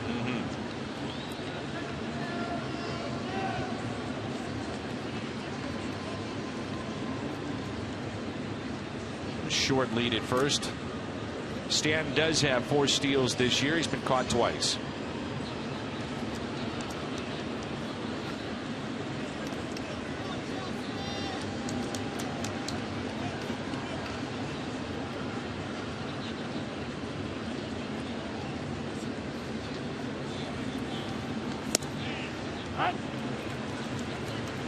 Lance Lynn, if you're wondering, he's at 84 pitches. He's averaged 106 pitches per start. Still ranks in the top 25 in strikeouts despite his stint on the DL.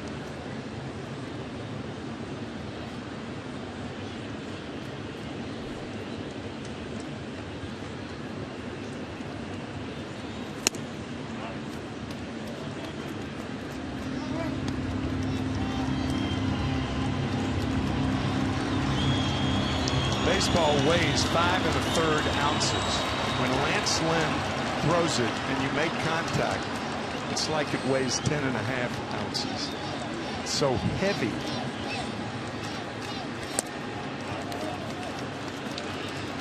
Only allowed 5 home runs.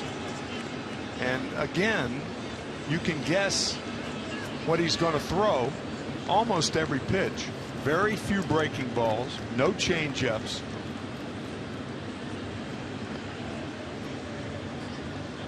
A 2-1. 3-1. This is a dangerous pitch right here.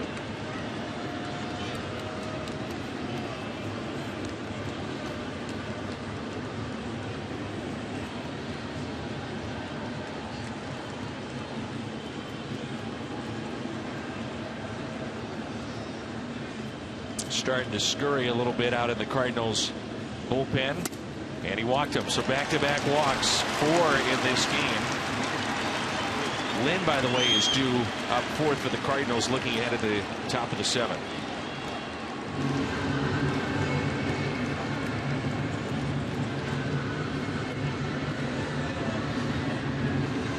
The batter will be Marcell Ozuna with runners at 1st and 2nd, 2 outs, and the Cardinals leading by a run. We saw Seth Maness last night. He just got up, begins to throw in the Cardinals' pen.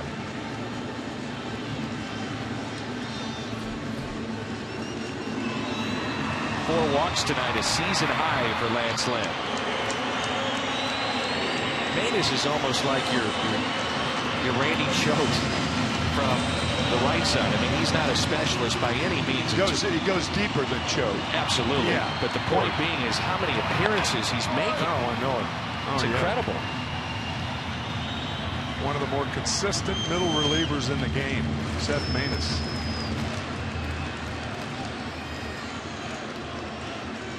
And this turns out to be a big moment in this game. Oh, yeah. 1st and 2nd, 2 down. Ozuna has struck out and grounded out. Strike 1.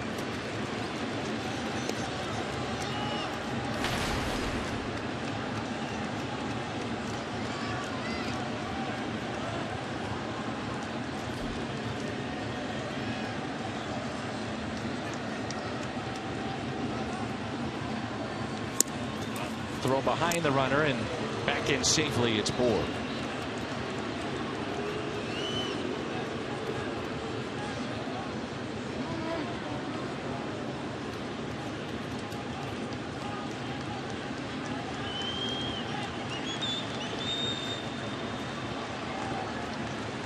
plus arm in left with Grichuk, plus arm in right with Hayward.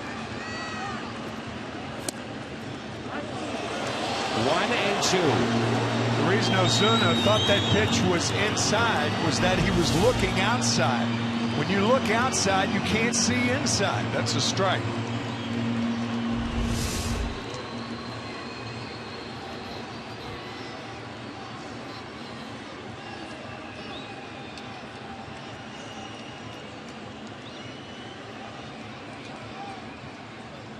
Got him. A strikeout of Marcell Ozuna. 2 in the inning, 6 tonight. Marlins strand 2. We head to the 7th. Cardinals on top by a run.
Honda dealers will donate $1,000 to the Make-A-Wish Foundation.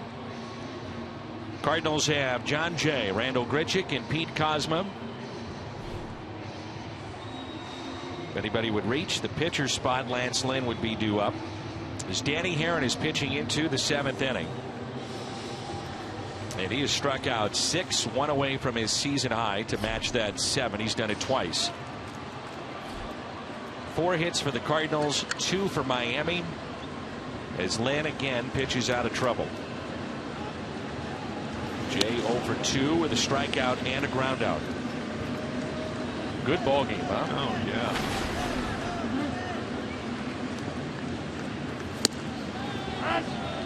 Lance Lynn in his career, if he goes 6 or more, he's 41-18 with a 2.29 ERA. Spot up is 4th in this inning. Nobody up for the Cardinals. Manus is ready. Take a handshake and be ready to come in the game.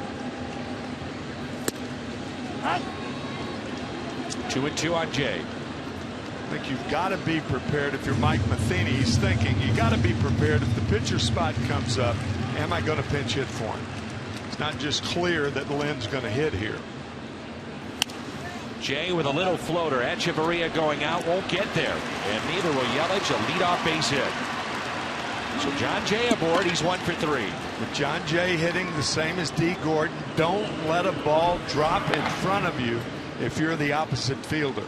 And it did in front of Yelich, and Jay's on. Now Matt Belisle gets up and starts to throw in the Cardinals pen. Here's Randall Grichuk. Tim mentioned it his previous at bat. He had a 2-strike pitch that you know he would love to have back. Oh boy, yeah. Let's see if he can atone for that here. He's 0 for 2 tonight.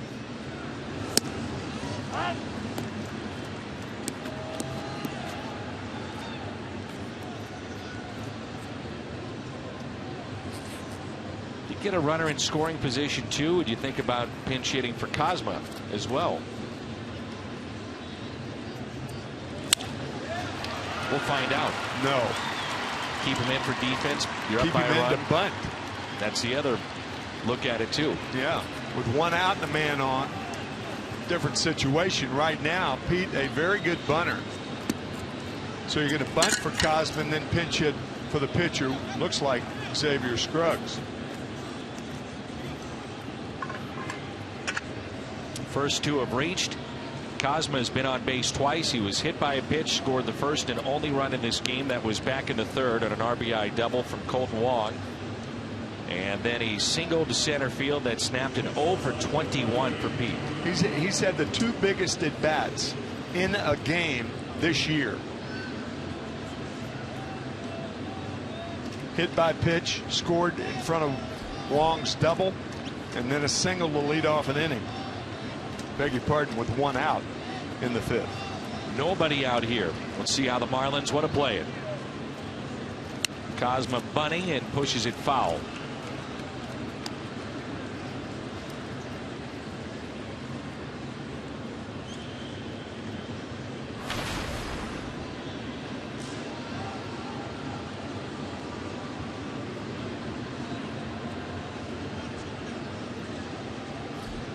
Just get the bunt down from the pitcher to the first baseman. Don't worry about being perfect with it. And there's a strike 0-2. What is a bit surprising for me is that Pete Cosma does not have a sacked bunt since 2013. Boy, really? I find that shocking. I do too.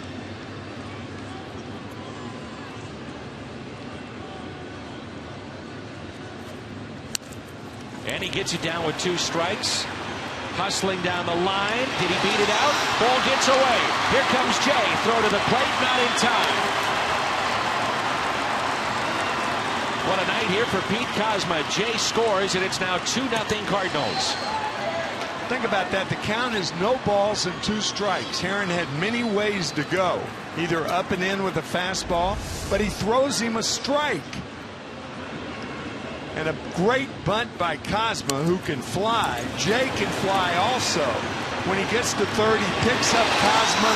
The ball's dropped, and he scores without a play. I think it's a base hit. I think he beat the play. They haven't ruled on it yet. At the very worst, Dan, it's a sacrifice. Agreed. So here's Dan Jennings. He's going to the home plate umpire. This will be a double switch. And now the Cardinals can do the same thing they just did again. They want to bunt. Pull back Scruggs, save him potentially. So this will be Lance Lynn's spot. Garcia will be the hitter when we come back. We'll tell you about the changes as well.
Third of 6 autograph nights. Saturday, June 27th. 2 current Cardinals will sign autographs at the Ford Plaza for fans 15 and under.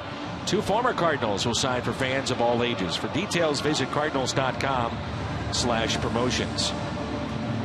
Here are the changes. You have a new pitcher. That's Mike Dunn. Hard-throwing left-hander, one of 2 that they have in their pen. We saw him in Game 2 last night. 32nd appearance. Chevy called to the pen, part of a double switch as Ichiro comes into the game. He'll take over to the left. Yelich moves to center. Ozuna is out, so we'll see Ichiro bat third coming up in the home half of the 7th. I know we throw a lot of numbers at you folks and everything, but here's one to remember. Mike Dunn, a left-handed pitcher, has entered a game with 14 runners on base. None have scored this year. That's telling. It is. Garcia gets the bunt down. Dunn waited too long. The hesitation. Bases are loaded. He looked to third, then to second. By the time he went to first, the speed of Garcia beat it out. Yeah, there aren't any other bases left. Goodness. The Marlins self-destructing here. Yeah, you talk about around the horn. This is what Mike Dunn does. Third, second, first. By the time he finally throws it, Garcia has a bunt base hit. So for the Cardinals, 2 bunt base hits in a row here in the 7th. Bases loaded. Colton Wong, who has 2 hits tonight. Infield is in. There's ball 1. We're talking about 30-30 seasons for second baseman. Only 2 have done it. Brandon Phillips in 2007. Ian Kinsler did it twice in 09 and 11.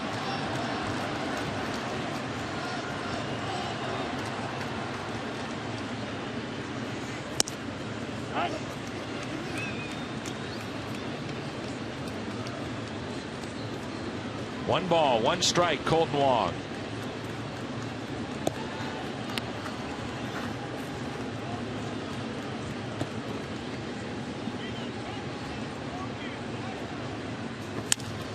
That's it out of play. Initially, I mentioned that Ichiro is in left. He's not. He is in center field, and Yelich does stay in left.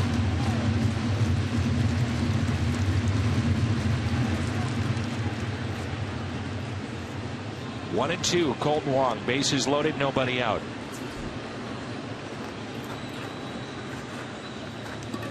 Doubled off the wall and right. Singled on a 3-2 pitch back in the 5th. 2 balls, 2 strikes.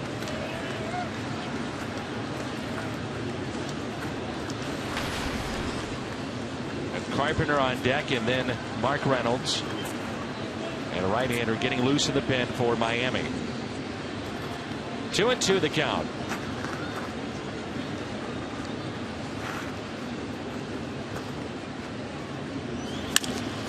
Wong slaps it foul.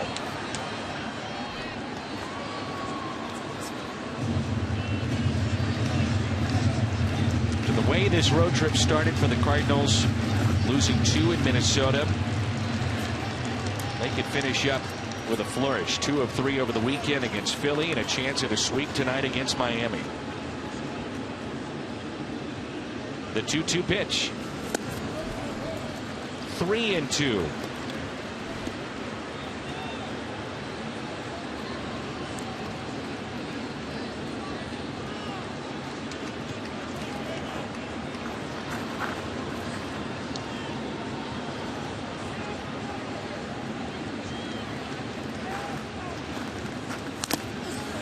Still alive.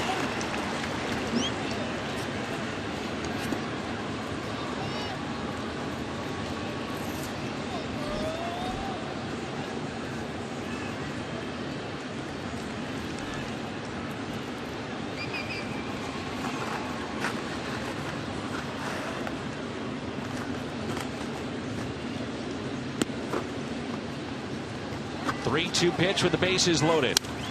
And Wong yanks it down the right field line. Well, it's a battle, isn't it? You know, Dunn's been around a long time and very, very effective over the years. Yeah. Tough pitcher.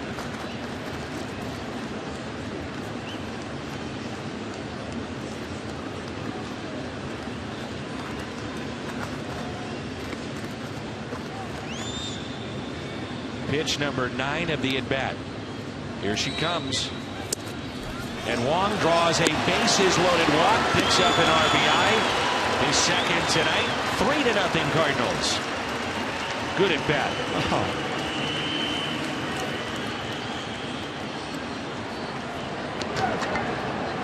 Think of these ironclad at-bats during this inning. An 0-2 bunt by Kozma, a bunt by Garcia against the left-hander, and then a 9-pitch walk by Wong against Dunn. First career bases loaded walk for Colton Wong, and now it's Carpenter. And he could bust this game wide open. We just gave you the numbers of how well he has hit in this spot. And I think it falls into, Tim, the idea and the theme of Carpenter hitting with 2 strikes. And some guys, bases loaded, pressure spots, they don't stay back on a ball. You learn from your teammates, too. You watch Carpenter. You can't help but be affected positively.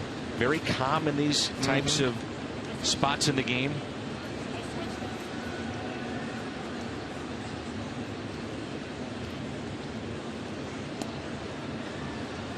Not sure why he was looking back to the dugout. I don't know if he was requesting a new baseball. That ball was in the dirt. Regardless, first pitch a ball, bases loaded, still nobody out. Here in the top of the 7th.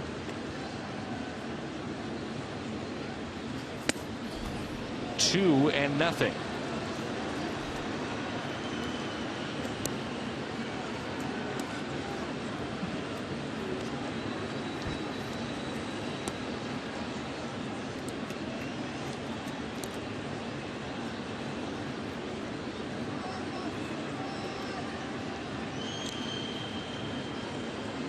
Carpenter has struck out twice and flied out to center.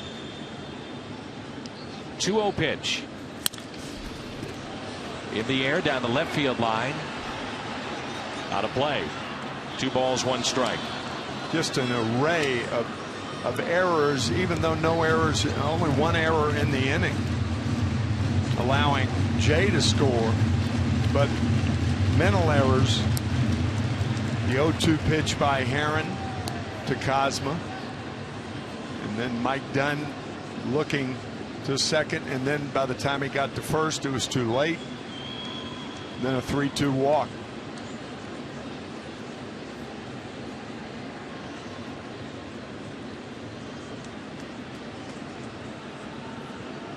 Two 2-1. Good cut, foul back, and it's 2-2. So the ball by Kozma, when he put it in play, that's ruled an error. Hey, you and I no hit on that. Yeah. No hit. No hit. Should have been a hit. So I think he would have been safe. Agreed. Had the ball not been dropped.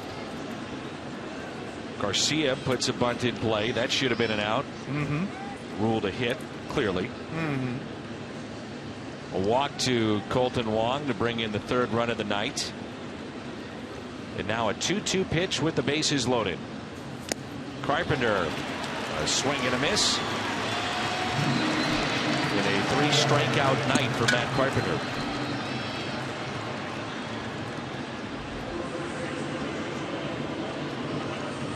Brings in Reynolds, and that brings out Dan Jennings. He'll go to his right-hander.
When Pat Kelly tried to get him to come to Bible study on one Sunday in Minnesota once, and Earl said, "No, I'm not coming." And Pat said, "You mean you don't want to walk with the Lord?" He said, "I want to walk with the bases loaded." And that's what Colton Wong got, was a walk with the bases loaded. I would imagine you loved Earl Weaver. Oh, loved him. And the reason I bring up Earl, he was from down here and just a great guy. And you talk about a winner, and you talk about a guy that if you beat his team, you had to beat his team, because he put every ounce in trying to beat you. Great story. Here's Reynolds with the bases loaded. That's hilarious. Pitch is hit in the air. Going out, it's Gordon, and he makes the catch. Runner will tag up, and a throw to the plate. It is not in time. The slide, and he's in there. That's Cosma to make it 4-0. And Reynolds picks up an RBI. What an inning of detonation, if that's the word. That's Stanton's ball all the way coming in. Absolutely. If he's deep enough, or I beg your pardon, he was playing Reynolds deep, and you got to keep that in mind. But Cosma taking a chance, a 3-0 lead, you can do that when you're ahead. But once Gordon makes the catch, he's got to turn around to throw it. Cosma beats the play.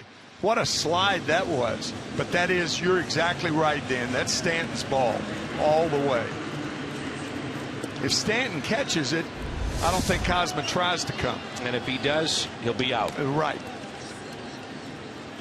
Just little things are not doing properly, certainly in this inning and in this game. Yeah, this is an explosion of bad baseball. So they'll walk Hayward, bring in Molina with 2 outs. And that'll make it the bases loaded. Hayward, by the way, tonight with a single to right. Cishek is their former closer the last 2 years. He was sent down ineffective at the beginning of the season. And since his recall, he's had 4 scoreless innings. A.J. Ramos has been their closer with Cishek out. I wonder how many sacrifice flies Mark Reynolds has had in his career to the second baseman. Good point. That may be the first.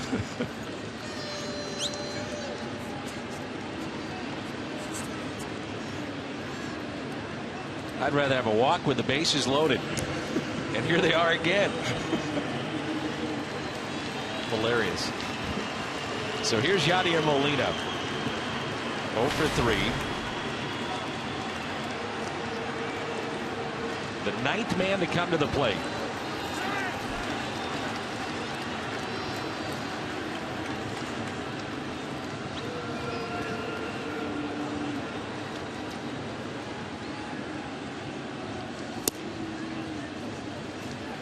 Two outs, bases loaded.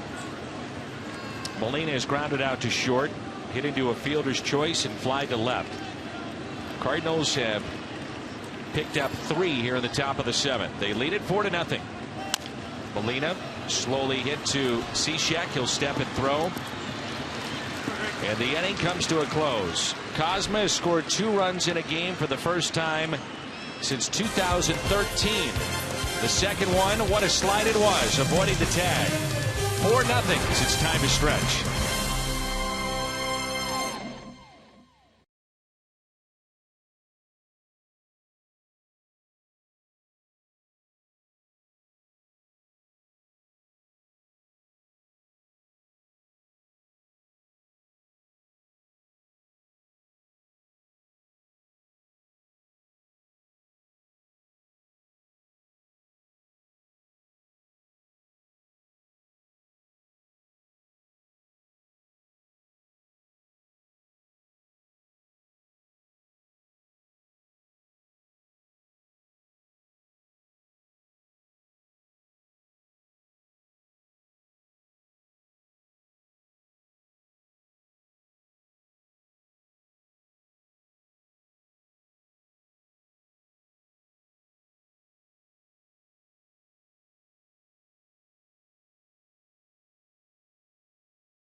lead. They've out-hit Miami 7-2.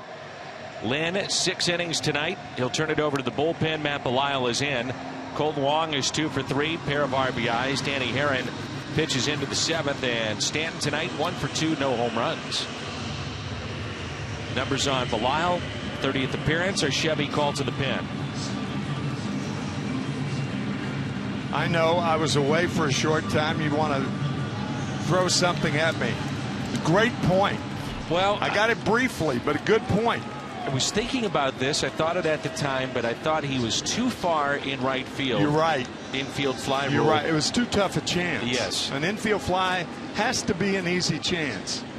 And in my opinion, D. Gordon, with his back to home plate, made it a tough chance.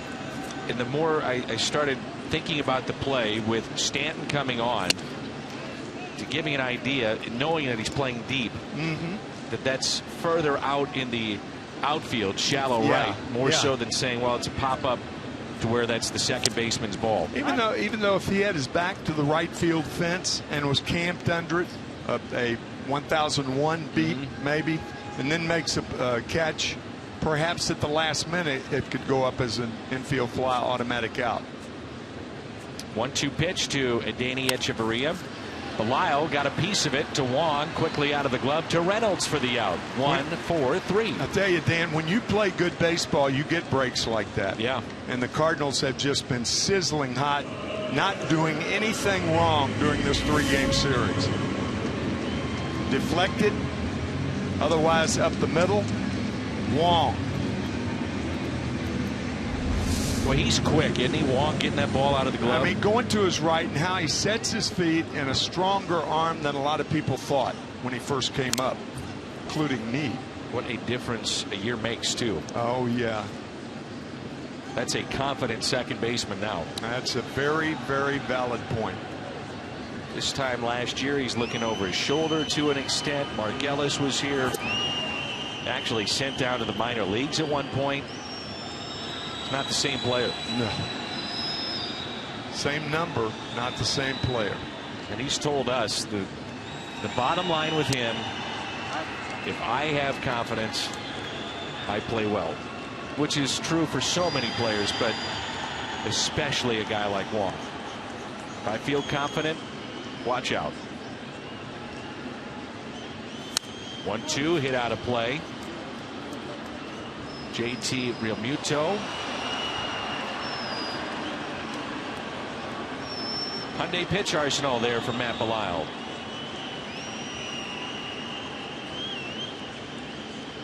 Look at Molina set up way outside. 2-2.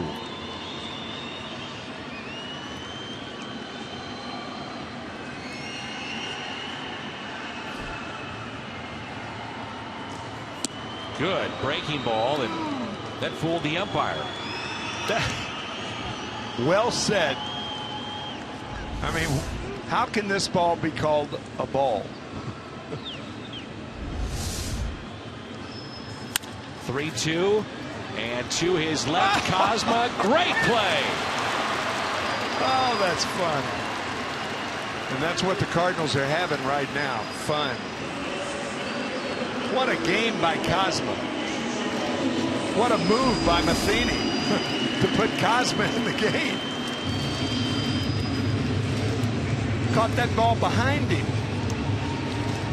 You know, one of the things you have to think about too, Tim, is, knock on wood, you hope nothing would happen to Peralta, but if something did, you have the confidence, and he may not hit, but you do have the confidence that he can play shortstop at this level at a very good level defensively. When you make plays like that, you've shown that. That was terrific. 1-1 on Ichiro. Hitless in this series. And Wong, a diving stop. How about the defense this inning for St. Louis? 1-4-3 off the bat of Echeverria. Realmuto robbed by the shortstop Cosma, and Wong with that beauty.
Welcome back to Cardinals baseball on Fox Sports Midwest. We head to our studio to Bommarito Sports Update with Scott Warman.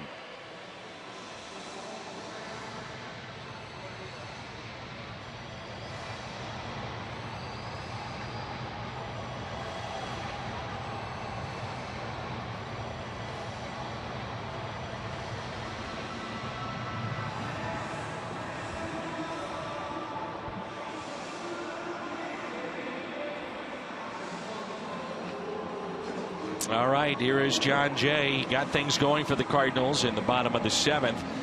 And by the way, they have changed the ruling on the Kozma play to a base hit and an error. So 2-hit night for Pete Kozma, 2 runs scored on base 3 times. That was a proper call.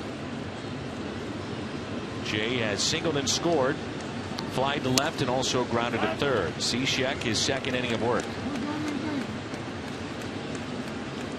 You wonder if a night like tonight certainly was needed for Pete Kozma, but you're a late insertion into the starting lineup. He knows the numbers, hitless in his last 21 at bats. You don't have time to think about it. You just go play. You got it. And Jay lifts a fly ball to shallow left. Yelich. Go cut your head off and let your body go to work. Because many times Mike Matheny will text or call Pete Kozma, Tony Cruz, some of the bench guys, and say, hey, be ready to go tomorrow. You're in the lineup. So you've got, let's say, a night to be thinking about it. You're thinking of the 0 for 21. It's human nature. Sure. But tonight, just come and play. Those are 4 big letters. Play. Willie Stargell used to say, you don't work ball, you play ball. And when you're going like the Cardinals are right now, you play ball. Can't wait to get to the ballpark. Oh, Baseball rolls foul. No balls, 2 strikes on Grichuk, who singled to left and scored.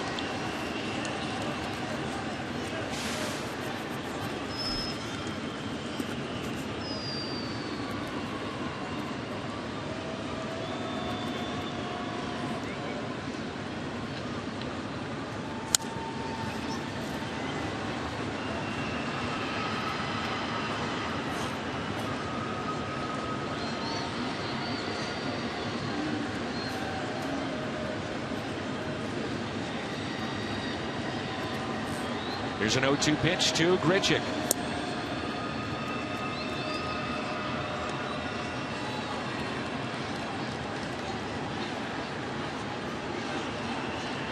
When you're not playing good baseball, things aren't going well, you have innings like the top of the 7th that Miami just had. That's slowly hit. When things are going well, that happens too. Goodness. Infield hit Grichuk, his 2nd hit tonight, 2 for 4. Hit a ball like this, if you're Randall Grichuk and you're running to first base, what you want to do is stop, go over and just kiss this ball. Thank you. Games designed like this. Hit a ball about 60 feet, and what happens? You're rewarded for doing nothing. Goofy game, isn't it? It sure is. The beauty of it, too. Oh, it really is. What a night by Kozma. Grichuk is running, and it's a stolen base for Randall.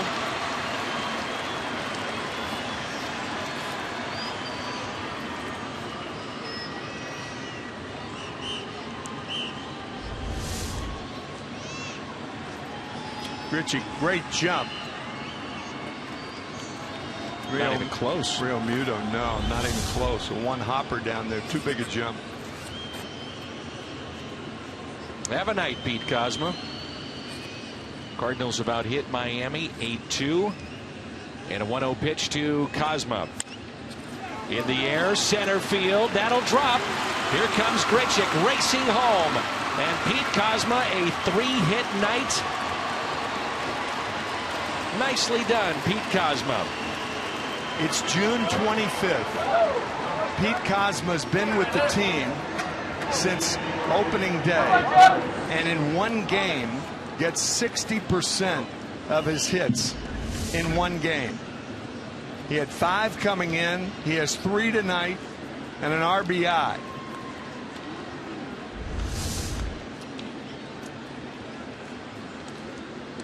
Hard to figure this game out. And that was probably his most relaxed at bat that he's had all year. You know, with 2 hits on his belt, hit by a pitch earlier, scoring the first run of the game. On the heels of maybe the top play defensively we've seen tonight. Yeah. 8th career 3-hit ball game for Pete Kozma, his first since 2013.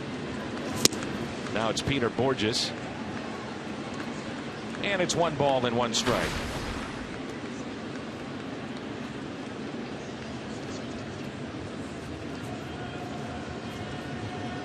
(5-0) Cardinals.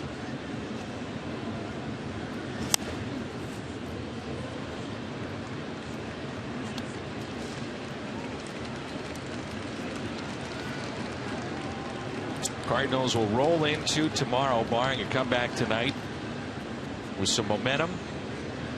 I'll say, having won 5 of their last 6 and a sweep here in Miami, but still a ways to go. This ends what's been a tough stretch on the road, 15 of the last 20.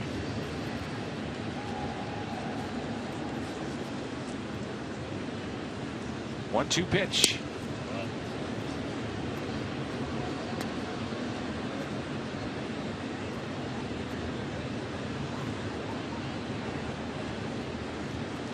The 6, 7, and 8 batters in the Cardinals lineup are 6 for 11 tonight with 5 runs scored. It's Jay, Grichuk, and Kozma. As Borges strikes out, 2 down. Well, you can join Fox Sports Midwest at Ballpark Village for the World Cup watch parties. Cheer on Team USA. Tomorrow they'll take on China in the quarterfinals. We'll be at Ballpark Village. Games, mascots, giveaways. The watch party starts tomorrow at 5:30. The game from Ottawa at 6:30, and then stick around for Cardinals baseball. Here's Colton Wong on base 3 times tonight. Drew a bases loaded walk. And that was his 2nd RBI in this ball game this evening.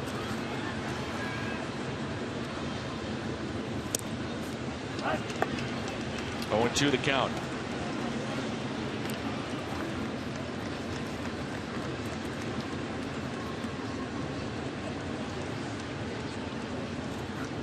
The Cardinals hold on and be win number 48 here tonight.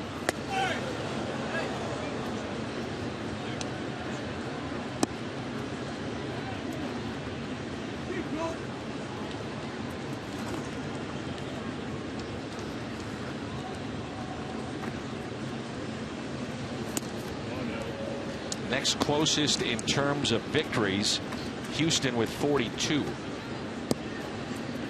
They started with a 4-game lead over Texas, 4.5 in front of the Angels.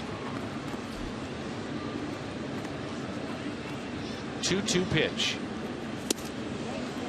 Full count on Wong.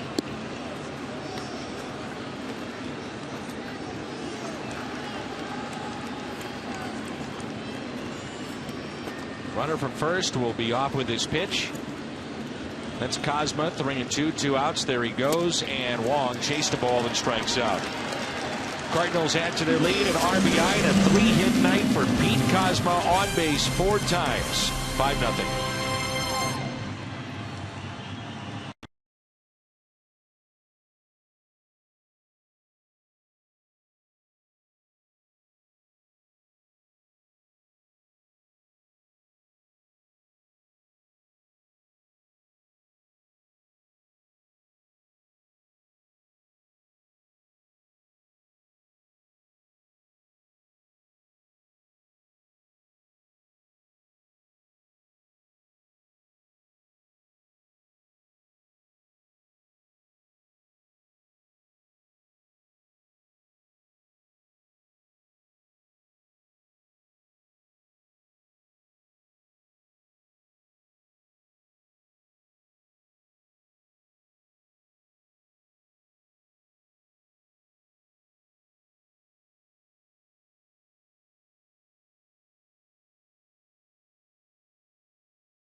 West is brought to you by Budweiser. Make a plan to make it home. And by Ford, the official cars and trucks of the St. Louis Cardinals. Jim Hayes with us, Tim McCarver, Dan McLaughlin, all St. Louis here in game number 3. Cardinals looking for a sweep. They are 6 outs away. They lead this ball game by the score of 5-0. And your new pitcher is left-hander Randy Choate, and our Chevy Cole to the pen. 34th appearance for Randy. Yeah, good time to bring him in too, with 3 left-handers facing him to lead off the 8th inning with the Cardinals on top by 5.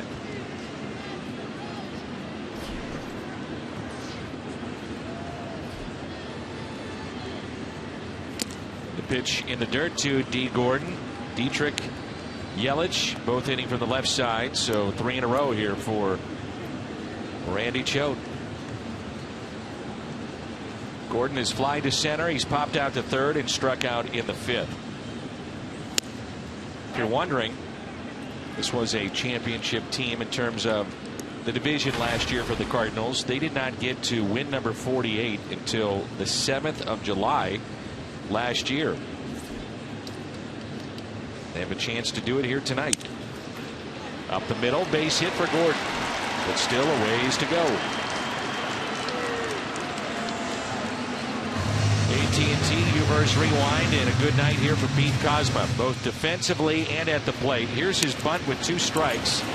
That's now been ruled a hit and an error. Eventually, he would wind up at third base with Mark Reynolds at the plate. Cardinals take a chance with a lead. Only 1 out. Into shallow right. D. Gordon's throw, not in time. Great slide by Kozma. AT&T Uverse Rewind, and here is Donovan Solano. No pinch hit for Derek Dietrich, who was 0 for 3 tonight. And there's a strike. Left on the bench for Dan Jennings, Jeff Mathis, and Jeff Baker.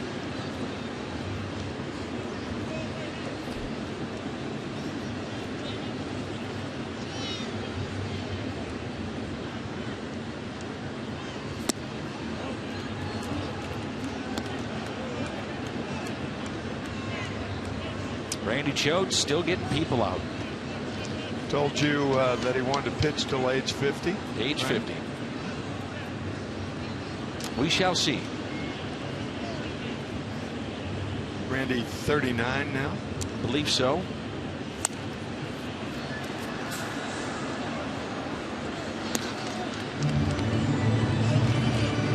One thing he does, though, you've got to use him properly. I mean, you can't overexpose him against the right-handers. Right.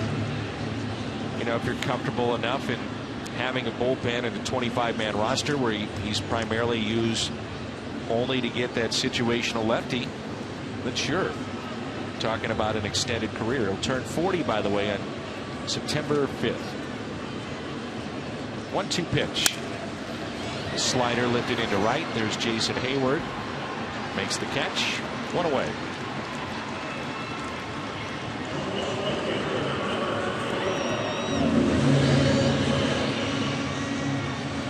Brings in Yelich. I'm with you, Tim, and watching him in spring training, especially 2 years ago, we see the Marlins so much. It wasn't just me. I mean, they felt the same way. He was their best player, best hitter 2 years ago, spring training. Then he bursts onto the scene, and Dan Jennings, when he was the GM, was telling us that he loves the plate discipline of Yelich. You don't see him go out of the zone all that much, and that's why, to me, it's surprising to see where he's at right now. Numbers just aren't there. He's hitless tonight, right around that 230 mark.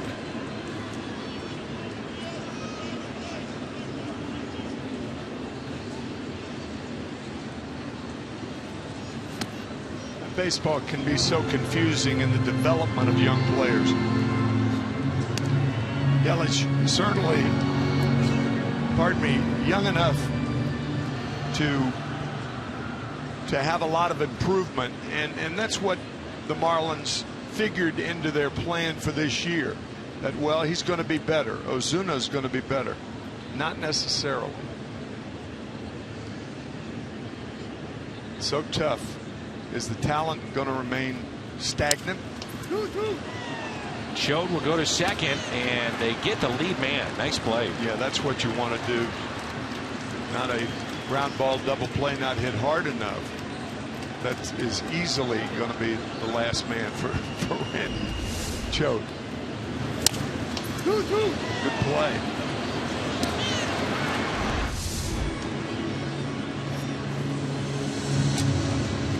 So that'll be it for Choate. He will not face Giancarlo Stanton. I know that's shocking for many of you at home.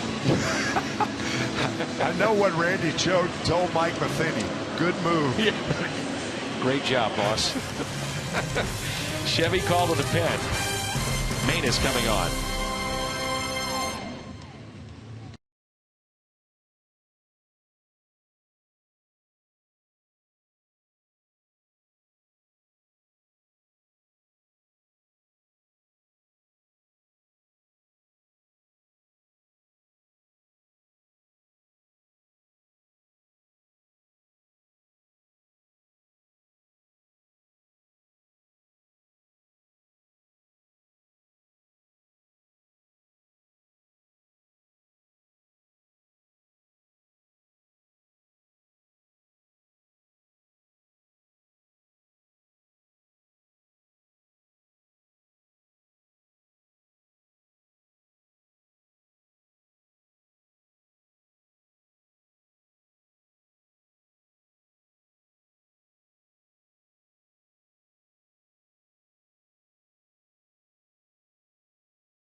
Very durable and very effective.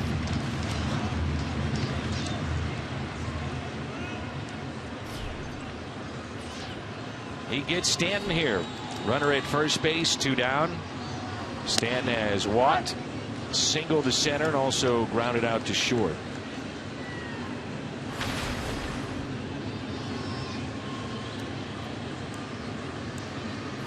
Inside.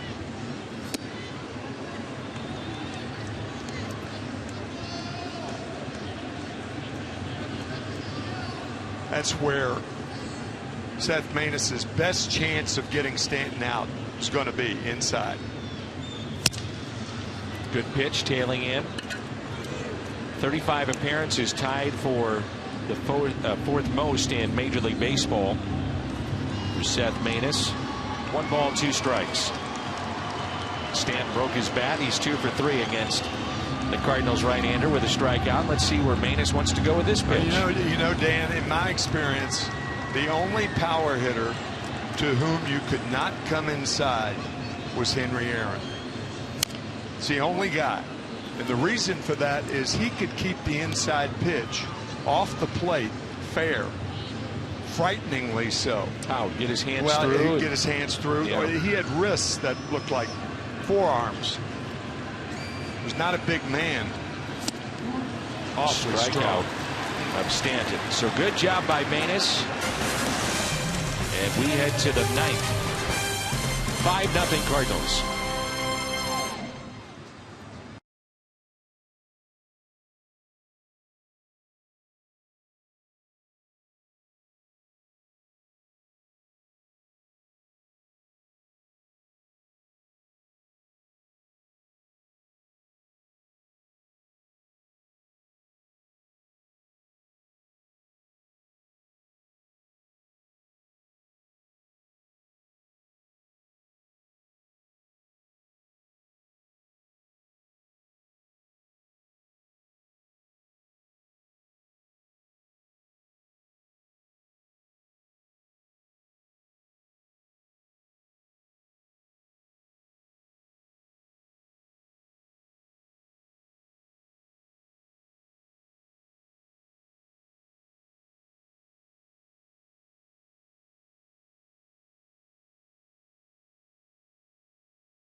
I believe that's A.J. Ramos, who is their closer now, with the Cardinals leading by the score of 5-0 as we move to the top of the ninth.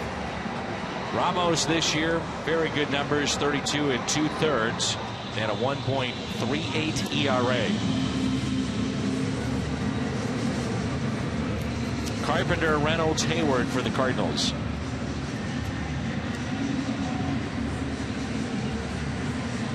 Yeah, you think about the Cardinals' potential of this win tonight as Solano stays in the game at third base after pinch hitting for Dietrich. And it's a quiet night for Matt Carpenter. 3 strikeouts. Right. 0 for 4. We mentioned it earlier, though. The bottom of the lineup has done some damage in the Cardinals lineup tonight. Well, the whole roster is composed of guys who are picking one another up. Exactly. One guy after a new hero every day. The true definition of a team. Mm-hmm. And right now, if Stanton doesn't hit for the Marlins, who picks him up? Who's going to take that the weight off his shoulders and help out? There's no I in team, as the saying goes, but for the Marlins, they have only one I right now. That's the guy playing right field. Mm-hmm. They don't get Martin Prado back until after the All-Star break. Good player. Good player. Michael Morse, they signed him in the offseason. He's hitting just over 200. They do expect him back here in the next 7 to 10 days.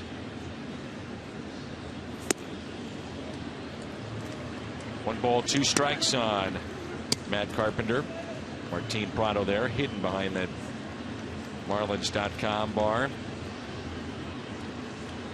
Inside the dugout, Jose Fernandez comes back. That'll be a jolt to the franchise. Next Thursday, a week from tonight, he starts against the Giants. The 1-2. 2 balls, 2 strikes. And as we talked about, good for baseball to see him back. What a talent. Ooh.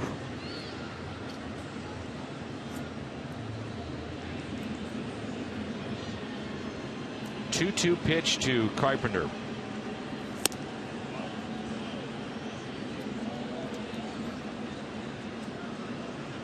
This is why this guy is one of the premier hitters in the game. You're up by 5 runs. Clearly, he's not right tonight. Mm-hmm. You're facing a closer, and he may strike out here, but he's gone 3-2 and stayed away from a couple of very good pitches. Yeah, no giveaway at bats. Exactly. You never see him give away an at bat, regardless of how well he's going or how poorly. So a leadoff walk for Carpenter brings in Reynolds. This copyrighted telecast is presented by the authority of the St. Louis Cardinals and may not be reproduced or retransmitted in any form, and the accounts and descriptions of the game may not be disseminated without the express written consent of the St. Louis Cardinals. Mark Reynolds. And as Tim pointed out, we're not sure he's ever had a sac fly RBI caught by the second baseman.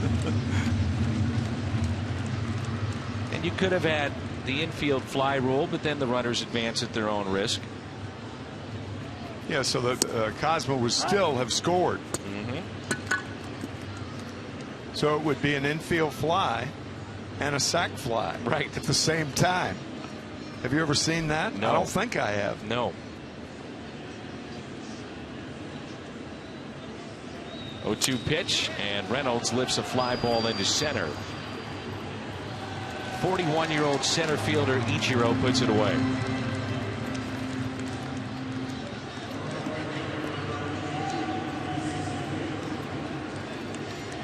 Boy, when he first came up, so much fun to watch play the game. Boy, he's still fun. I mean, you kind of understand he's 41 years old now.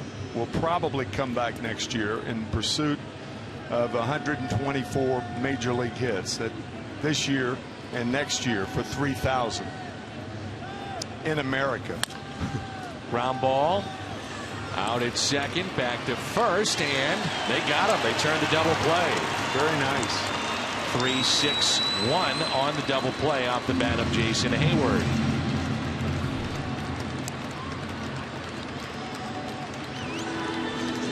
Cardinals will not challenge that. We head to the bottom of the ninth. 5-0 St. Louis.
Penn, what a job he's done.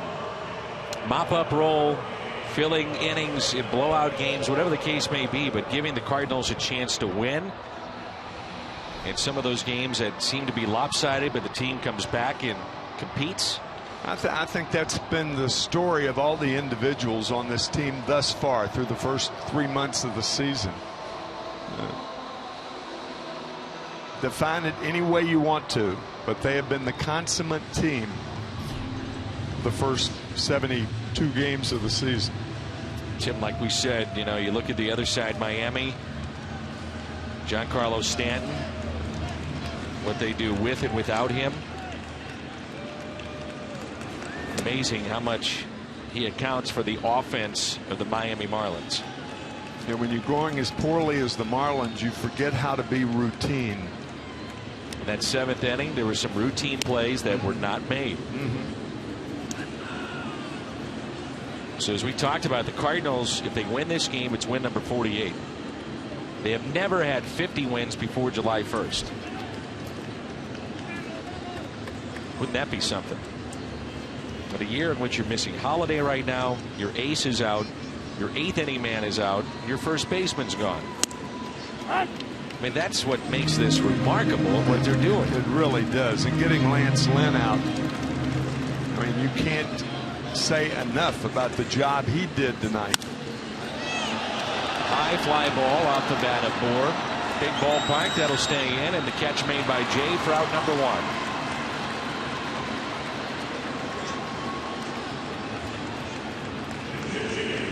Cosma, our player of the game tonight, presented by Budweiser. Initially not in the lineup. Johnny Peralta said, give me a day. Pete stands in and comes through in a big way. 3 for 3. Very good defense. Scored 2 runs. Before Pete Cosma was put in the lineup, I saw him going in the dugout. I said, Pete, keep swinging. He said, oh, yeah. Not knowing he was playing tonight. And has he ever kept swinging tonight? Swinging, bunting, running, and fielding. Hayward there for out number 2.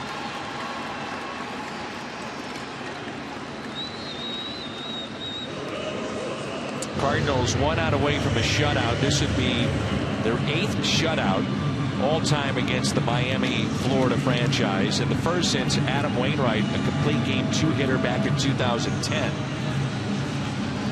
Andy Dennis, by the way, had 2 of them before.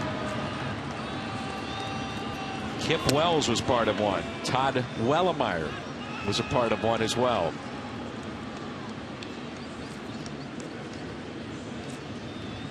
Adeiny Echeverria, the 1-0 pitch.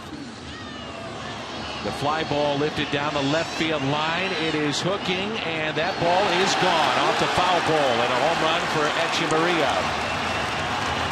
You know what? It's amazing. The last inning we were talking about Henry Aaron keeping the ball fair on a ball inside. That's exactly what Echeverria did with that swing. That ball was inside, and he cleared the hands through and lifted it down the left field line. So the Marlins get on the board with 2 outs here in the bottom of the ninth. For the sake of our coverage, thank you, Adani. Actually, not quite inside, but certainly on the inside corner, and you get the drift. A lot of times those balls are pulled foul. A diving catch and a sweep for the Cardinals. Reynolds sprawled out near the line, and the Cardinals win it 5-1. A sweep here in Miami. St. Louis, folks, 48-24. How sweep it is for the Cardinals. Man. Lynn picks up the win. Cosma, big night. Total team effort. Post-game show. News, highlights, stats coming up.